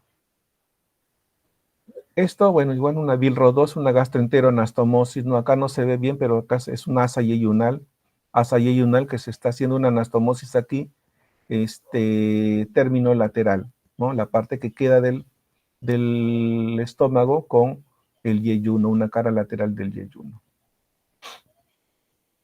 Esto, les decía, en algunos casos, control de daño, sutura hemostática cuando es una úlcera duodenal, ¿no? Decimos que cuando la úlcera duodenal es en la cara posterior del bulbo duodenal puede ser muy sangrante, porque inmediatamente por detrás están las ramas, la gastroduodenal o sus ramas. Entonces puede haber erosión de una úlcera que erosione hasta la arteria y provoque un sangrado muy severo. Entonces, en estos casos, el control de daño sería solamente abrir el estómago, hacer una duodenotomía, abrir el duodeno, hacer una duodenotomía y entrar a ligar o con sutura o si es que se logra encontrar el vasito, ligarlo o suturarlo para cohibir el sangrado, ¿no? Y después cerrar el duodeno, ¿no?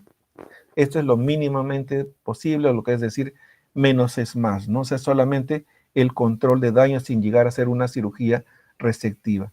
Cuando tenemos una perforación duodenal, usamos esto usualmente, ¿no? También lo menos resección, una sutura, una rafia del duodeno y colocamos lo que es un parche de Piplon, es lo que se llama el parche de Graham.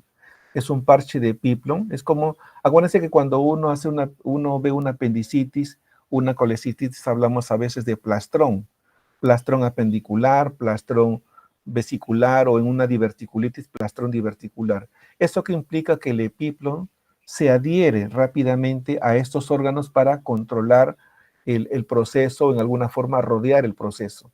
En este caso utilizamos el mismo principio, ¿no?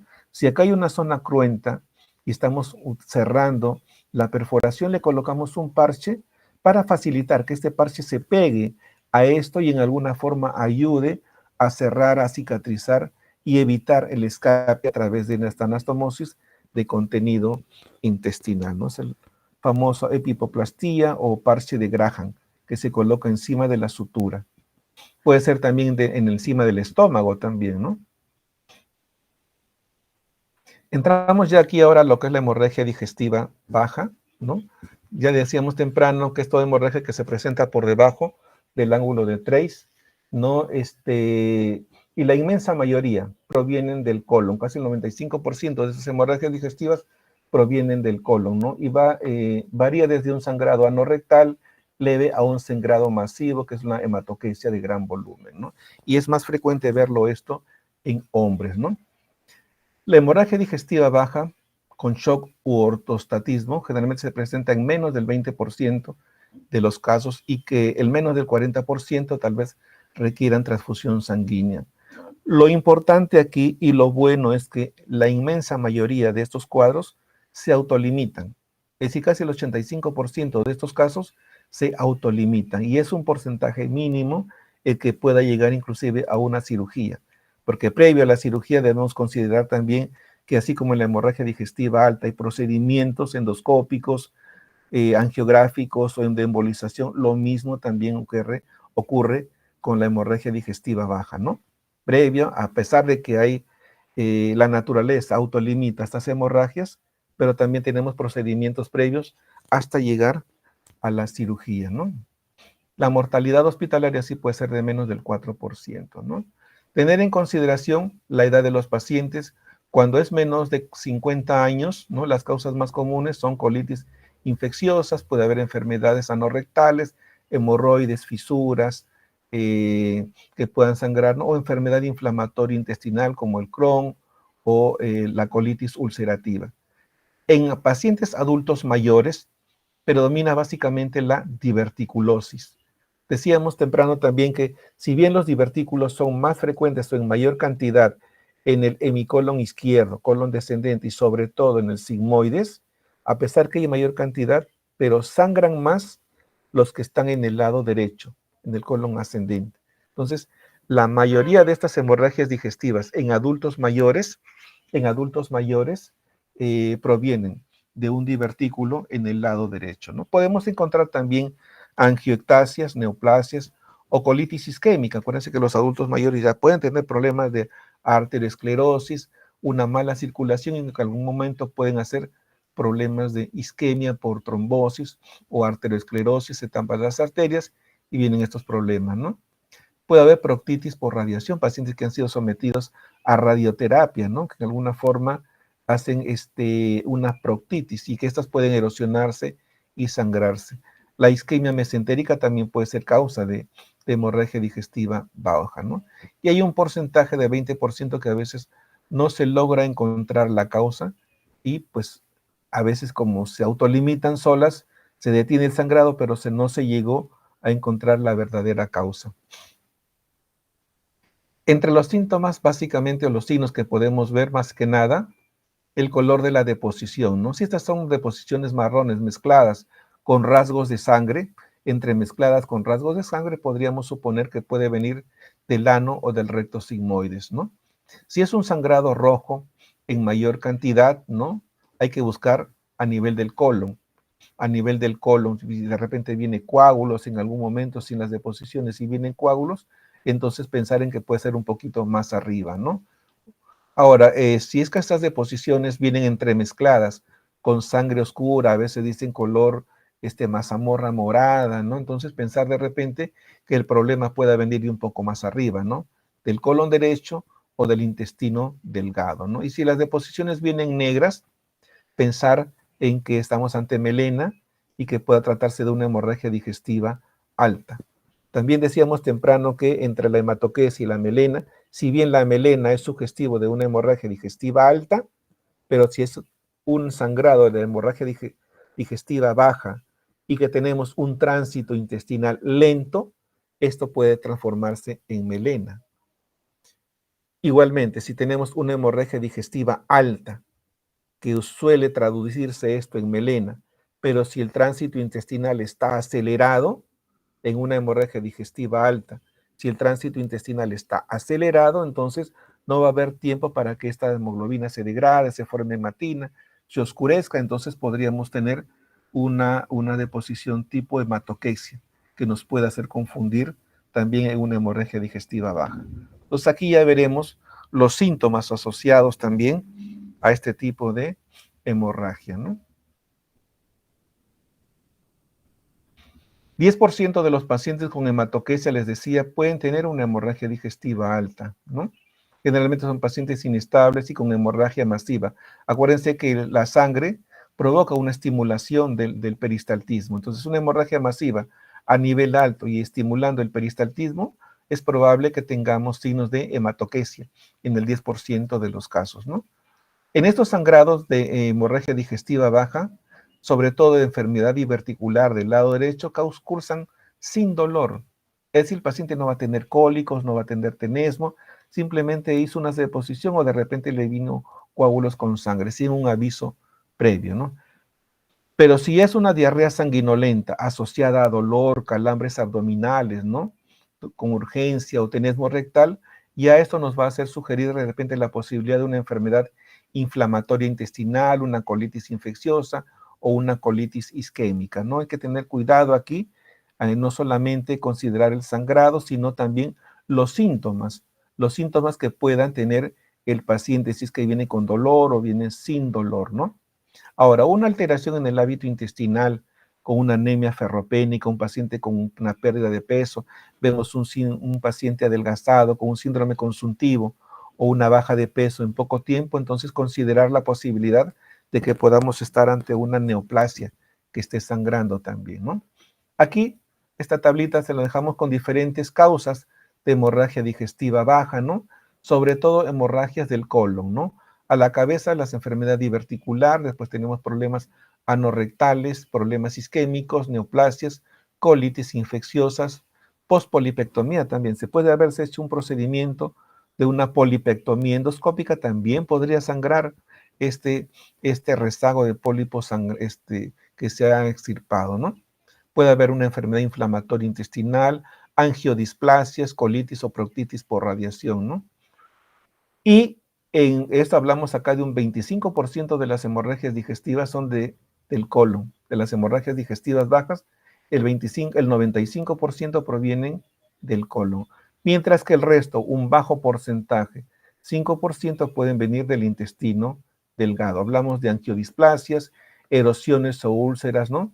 En el intestino, enfermedad de Crohn, radiaciones, diverticulitis de Meckel o el divertículo de Meckel, neoplasias o fístulas aortoentéricas, ¿no? En la evaluación diagnóstica hay que tratar de definir y diferenciar si es que esto es una hemorragia digestiva alta o una hemorragia digestiva baja, ¿no? Hay que hacer la anoscopía, proctoscopía o sigmoidoscopía si es que pensamos en una hemorragia digestiva baja, ¿no? O en todo caso, posteriormente avanzar a una colonoscopía, ¿no? La angiografía también es muy importante, la angiografía mesentérica para diagnosticar, por ejemplo, si es que hay algunos patrones vasculares angiodisplásicos. Como les decía, a veces estos procedimientos endoscópicos no logran encontrar el sangrado, entonces podemos hacer uso también de la angiografía, ¿no? Pero es importante, ya sea en angiografía o una angioten o un procedimiento de embolización, ¿no? Tenemos que tener un vaso sanguíneo sangrante, es decir, un sangrado activo. Si no hay sangrado activo, entonces estos procedimientos nos van a ayudar. Nos van a ayudar porque no vamos a visualizar un escape de la sustancia de contraste del vaso sanguíneo hacia la luz intestinal. Entonces, debe ser estos procedimientos en pacientes con sangrado activo, ¿no?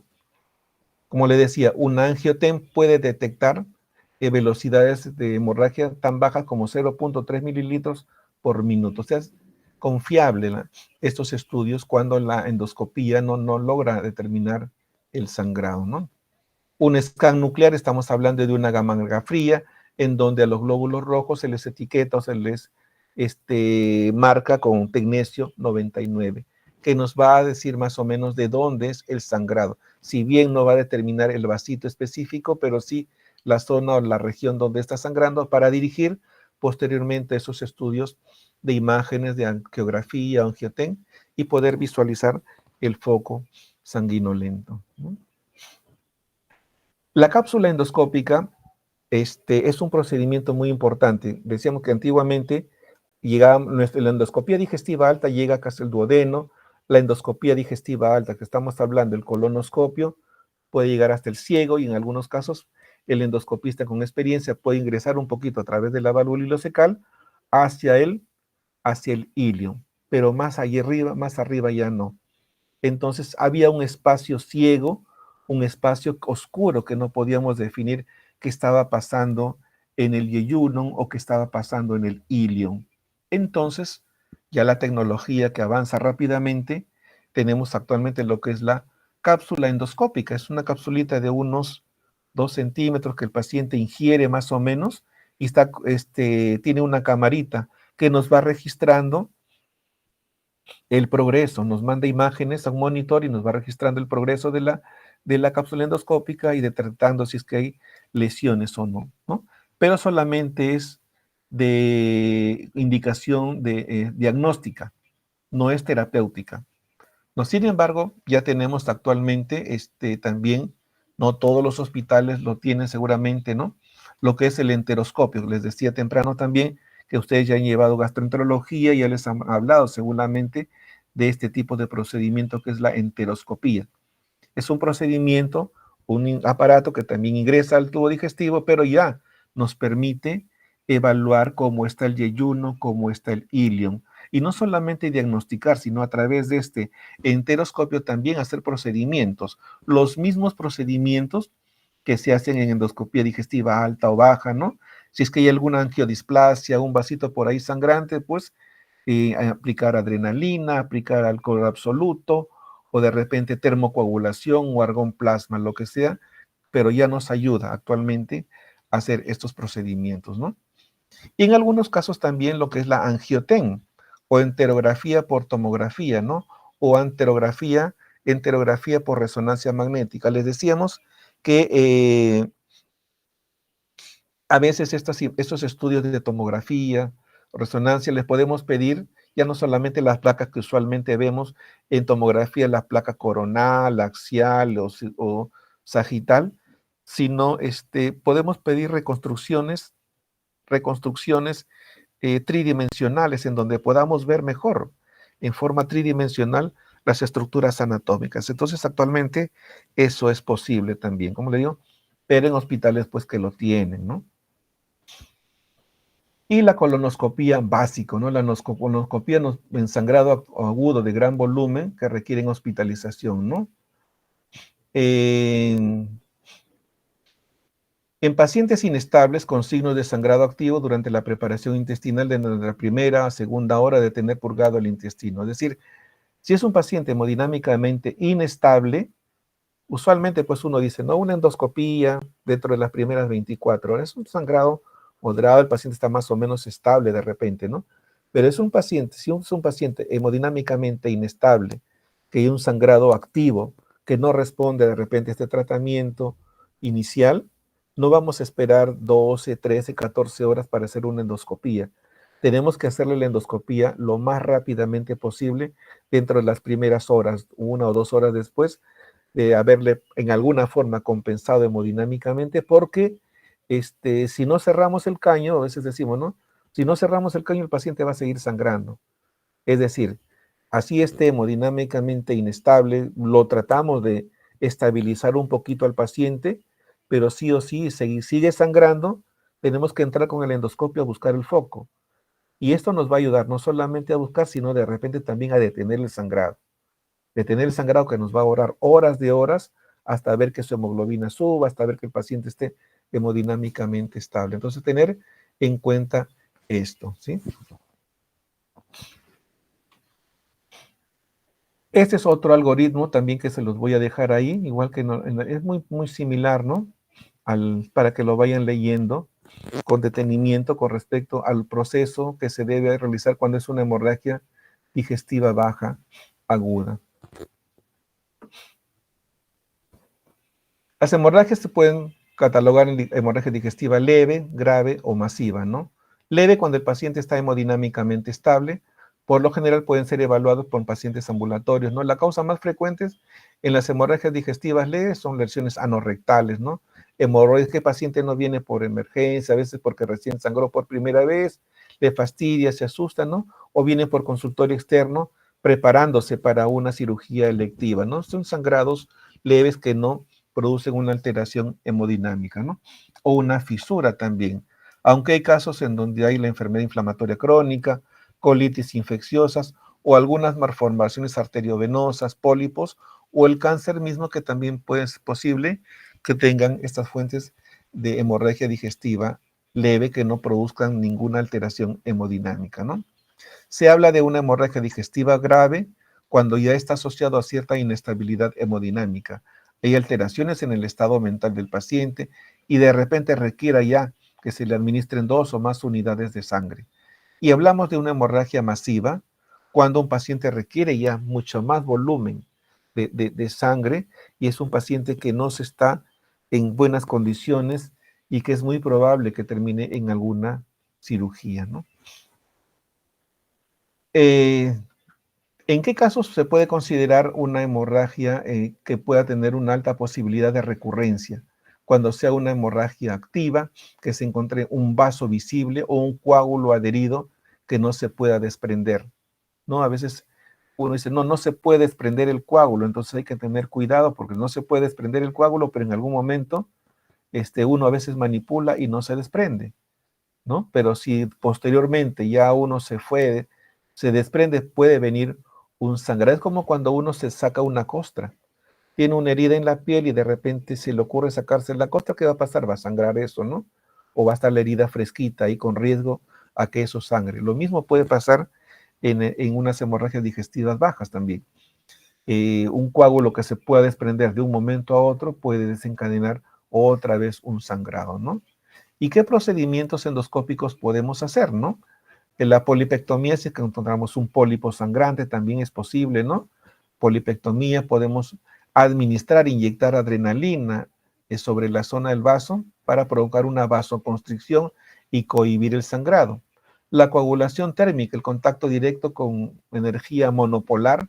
Hoy vivíamos temprano las fotos de cómo el argón plasma también produce coagulación en los tejidos, o la utilización de las famosas grapas metálicas de titanio o los hemoclips, ¿no? Que controlan si es que encontramos un vaso sanguíneo a la vista del estudio endoscópico, o la ligadura con bandas elásticas, ¿no? En las varices esofágicas, en este caso, como estamos en hemorragia digestiva baja, en las varices rectales o en las hemorroides internas también. Aquí tenemos la cápsula endoscópica que nos logra o nos permite ver, ¿no? Lesiones, malformaciones arteriovenosas, ¿no? Diferentes tipos de malformaciones arteriovenosas o algunas ulceraciones inclusive, o una masa polipoidea aquí, con signos de sangrado a un costadito. Vemos aquí que hay signos de sangrado. Entonces, esta es la cápsula endoscópica que solamente va a tener finalidad diagnóstica nada más, no va a tener finalidad terapéutica. Después acá tenemos el famoso enteroscopio. Este enteroscopio puede ser un enteroscopio de un balón simple o de doble balón. La idea de estos enteroscopios, como les decía, es ir progresando a través del intestino. Bajo un procedimiento de estos balones, es como si ustedes pusieran, imagínense que meten su puño cuando se ponen una camisa, meten su puño a una manga. Imaginen que el puño es uno de estos balones con una cápsula, con una cámara, y la manga viene a ser el intestino. Entonces, poco a poco, la manga va entrando y digamos, va progresando, pero vamos arrugando. Imagínense que vamos jalando, remangando la manga hasta arriba, y el puño va progresando. Algo parecido podría ser acá, ¿no? Que digamos, el enteroscopio va progresando y el intestino como que se va remangando, se va arrugando. La cosa es que al final podemos localizar bien todas las imágenes de todo el yeyuno y de todo el ilion. Y nos da este tipo de imágenes, ¿no? Nos puede dar este tipo de imágenes, por ejemplo, un tumor de His o una ulceración, ¿no? De un tumor de His, o sea, es un tumor del estroma gastrointestinal, ¿no? En el ilion, ¿no? O aquí vemos un pólipo yeyunal, ¿no? En esta otra imagen vemos angioectasias o angiodisplasias, ¿no? Que pueden sangrar, son malformaciones vasculares, y aquí en la última foto vemos como el sangradito de esta angiodisplasia se está tratando con argón plasma. Como les decía, la cápsula endoscópica solamente es diagnóstica, mientras que esta enteroscopía tiene una finalidad no solamente diagnóstica, sino también una finalidad terapéutica, ¿no? Los divertículos, ya hablábamos de la diverticulosis, no vamos a tocar acá todo el tema sobre divertículos porque es un capítulo amplio, simplemente lo más importante, ¿no? Es la hemorragia más frecuente en el adulto mayor sobre todo, ¿no? Se produce en el 3 al 5% de los casos y se presenta en el 50% de las hemorragias digestivas bajas, ¿no? El 3 al 5% de los divertículos producen hemorragia, ¿no? Pero el 50% de las hemorragias digestivas son, digamos, de origen diverticular, sobre todo a nivel del colon derecho, ¿no? ¿Cuál es la clínica básicamente? Es una hematoquesia de color rojo brillante, ¿no? Un color rojo brillante o a veces un color medio mazamorra, morada, algo así, en pacientes adultos, ¿no? Y lo más importante, que no produce sangre, no produce dolor, también es un cuadro que el paciente de repente de un momento a otro presenta tu sangrado sin mayor aviso o sin problemas de haber tenido dolor o espasmos también, ¿no? El 95% o más de estos casos requiere inclusive menos de 4 paquetes globulares.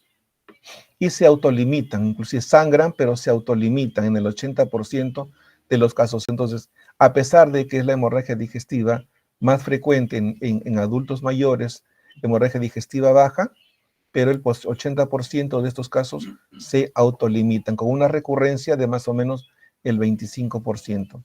Aquí abajo vemos una imagen endoscópica de los diferentes divertículos. Vemos cómo se ven aquí los orificios con la formación de los divertículos y aquí estos divertículos sangrantes, ¿no? Miren aquí los mismos orificios que vemos aquí, ¿no? Esta es la mucosa colónica y aquí estos pequeños orificios donde están estas flechitas blancas es la entrada hacia los divertículos, ¿no? Pero aquí ya vemos, por ejemplo, la mucosa colónica y sangrado de estos divertículos aquí, ¿no? Después tenemos lo que son las angiectasias, ¿no? Se presentan en el tracto, las angiectasias llamadas también,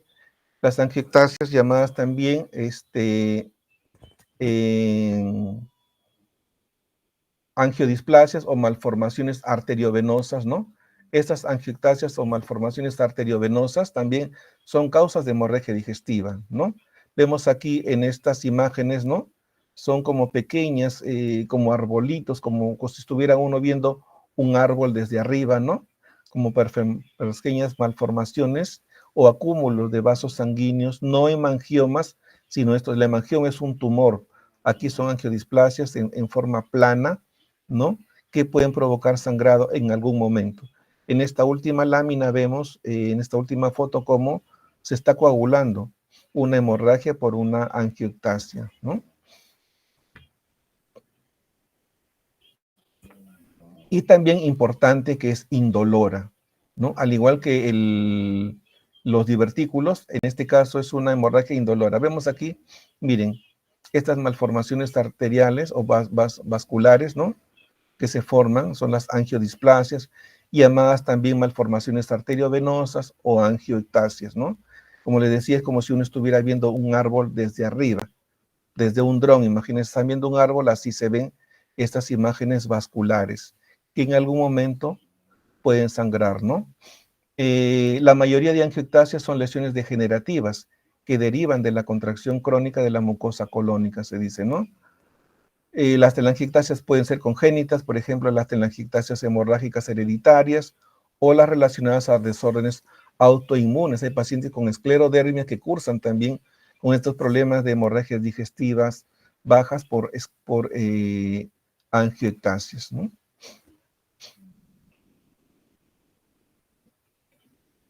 Y las neoplasias también, ¿no? Pueden presentar su sangrado. Si bien el sangrado de neoplasias, el porcentaje es bajo, no menos del 7%, habíamos visto por ahí en una tabla, entre el 3 y el 5% de las hemorragias digestivas bajas son por sangrado de neoplasias, es bajo el porcentaje, ¿no?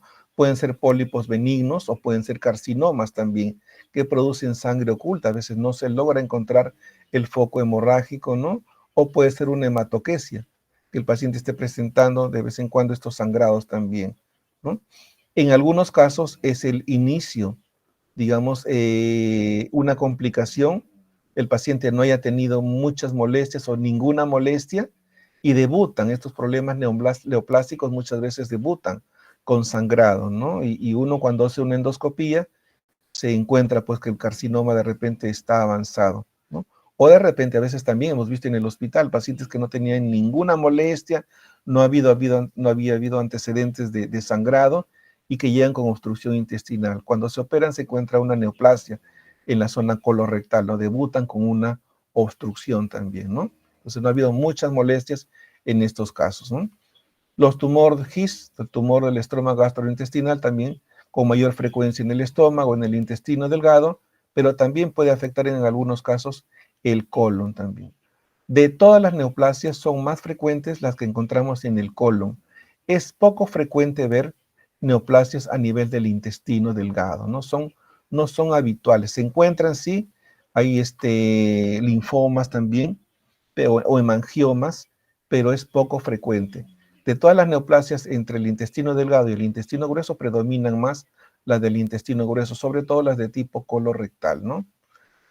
Y es indolora y el sangrado es de curso intermitente también, ¿no? Aquí vemos unas imágenes de tumores, de adenocarcinomas en el colon, como están de gran volumen, ¿no? Y con signos de sangrado activo en ese momento. En cuanto a la enfermedad inflamatoria intestinal, eso simplemente para conocimiento, tenemos dos tipos, la enfermedad de Crohn y la colitis ulcerativa o colitis ulcerosa. De ellas, la enfermedad de Crohn es bien rara, ¿no? La más frecuente puede ser la colitis ulcerativa, que a diferencia del Crohn, que es mucho más raro en nuestro medio, ¿no? En especial, la colitis ulcerativa se presenta con diarreas y hematoquesias. Los síntomas básicamente son dolor abdominal, tenesmus y urgencia rectal, ¿no? Vemos aquí una endoscopía con una mucosa colónica normal y vemos aquí una colitis con un eritema, con congestión, con tumefacción, con edema en la colitis leve, ¿no? Entonces, cuando uno hace una endoscopía en estos casos, sí podemos encontrar diferencias sustantivas entre un Crohn y una colitis ulcerativa que nos haga sospechar más de lo uno de lo otro, ¿no? Comparten muchas similitudes, inclusive hasta en el tratamiento, con el uso de salicilatos o con el uso de corticoides también, ¿no? Pero sin embargo, muchas veces inclusive hasta la biopsia misma no ayuda a estudiar bien o a diferenciar bien si estamos ante un Crohn o una colitis ulcerativa. Entonces, en estos casos, pues a veces se queda con el término de enfermedad inflamatoria indeterminada, ¿no? Pero en otros casos sí es llamativa la diferencia endoscópica entre uno y otro, ¿no? Que debemos tener en cuenta, ¿no? Por ejemplo, en el Crohn, la hiperemia de la mucosa es en parches, mientras que en la colitis ulcerativa es difusa. Es decir, yo entro con el colonoscopio y comienzo a ver zonas sanas y zonas alteradas, ¿no? Zonas sanas, zonas anormales, zonas sanas, zonas anormales, ¿no? Es decir, estamos ante una hiperemia en forma de parches, que esto es más característico de un Crohn. En cambio, cuando es una colitis ulcerativa, la hiperemia es generalizada en todo el colon. Si encontramos en todo el colon, hablamos de una pancolitis, ¿no? A diferencia del Crohn, que es en parches, ¿no? La superficie de la mucosa en el Crohn son nódulos y pólipos mucho más grandes. En cambio, en la colitis ulcerativa hablamos de una granulación fina, a diferencia de aquí en donde vemos en el Crohn prominencias o nódulos mucho más grandes, ¿no? Las úlceras en el Crohn son en saca bocado y se encuentran aftas también. Y la colitis ulcerativa no suele tener úlceras salvo que sean casos graves, ¿no? Avanzados ya de este problema, ¿no?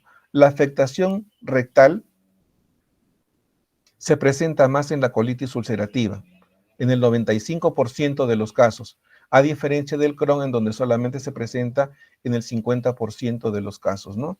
Y la distribución de las lesiones, como les decía, en el Crohn es discontinua, en forma de parches, mientras que en la colitis ulcerativa es continua, ¿no? Entonces, esa es una gran diferencia que nosotros podemos tomar en cuenta cuando tenemos una endoscopía digestiva baja.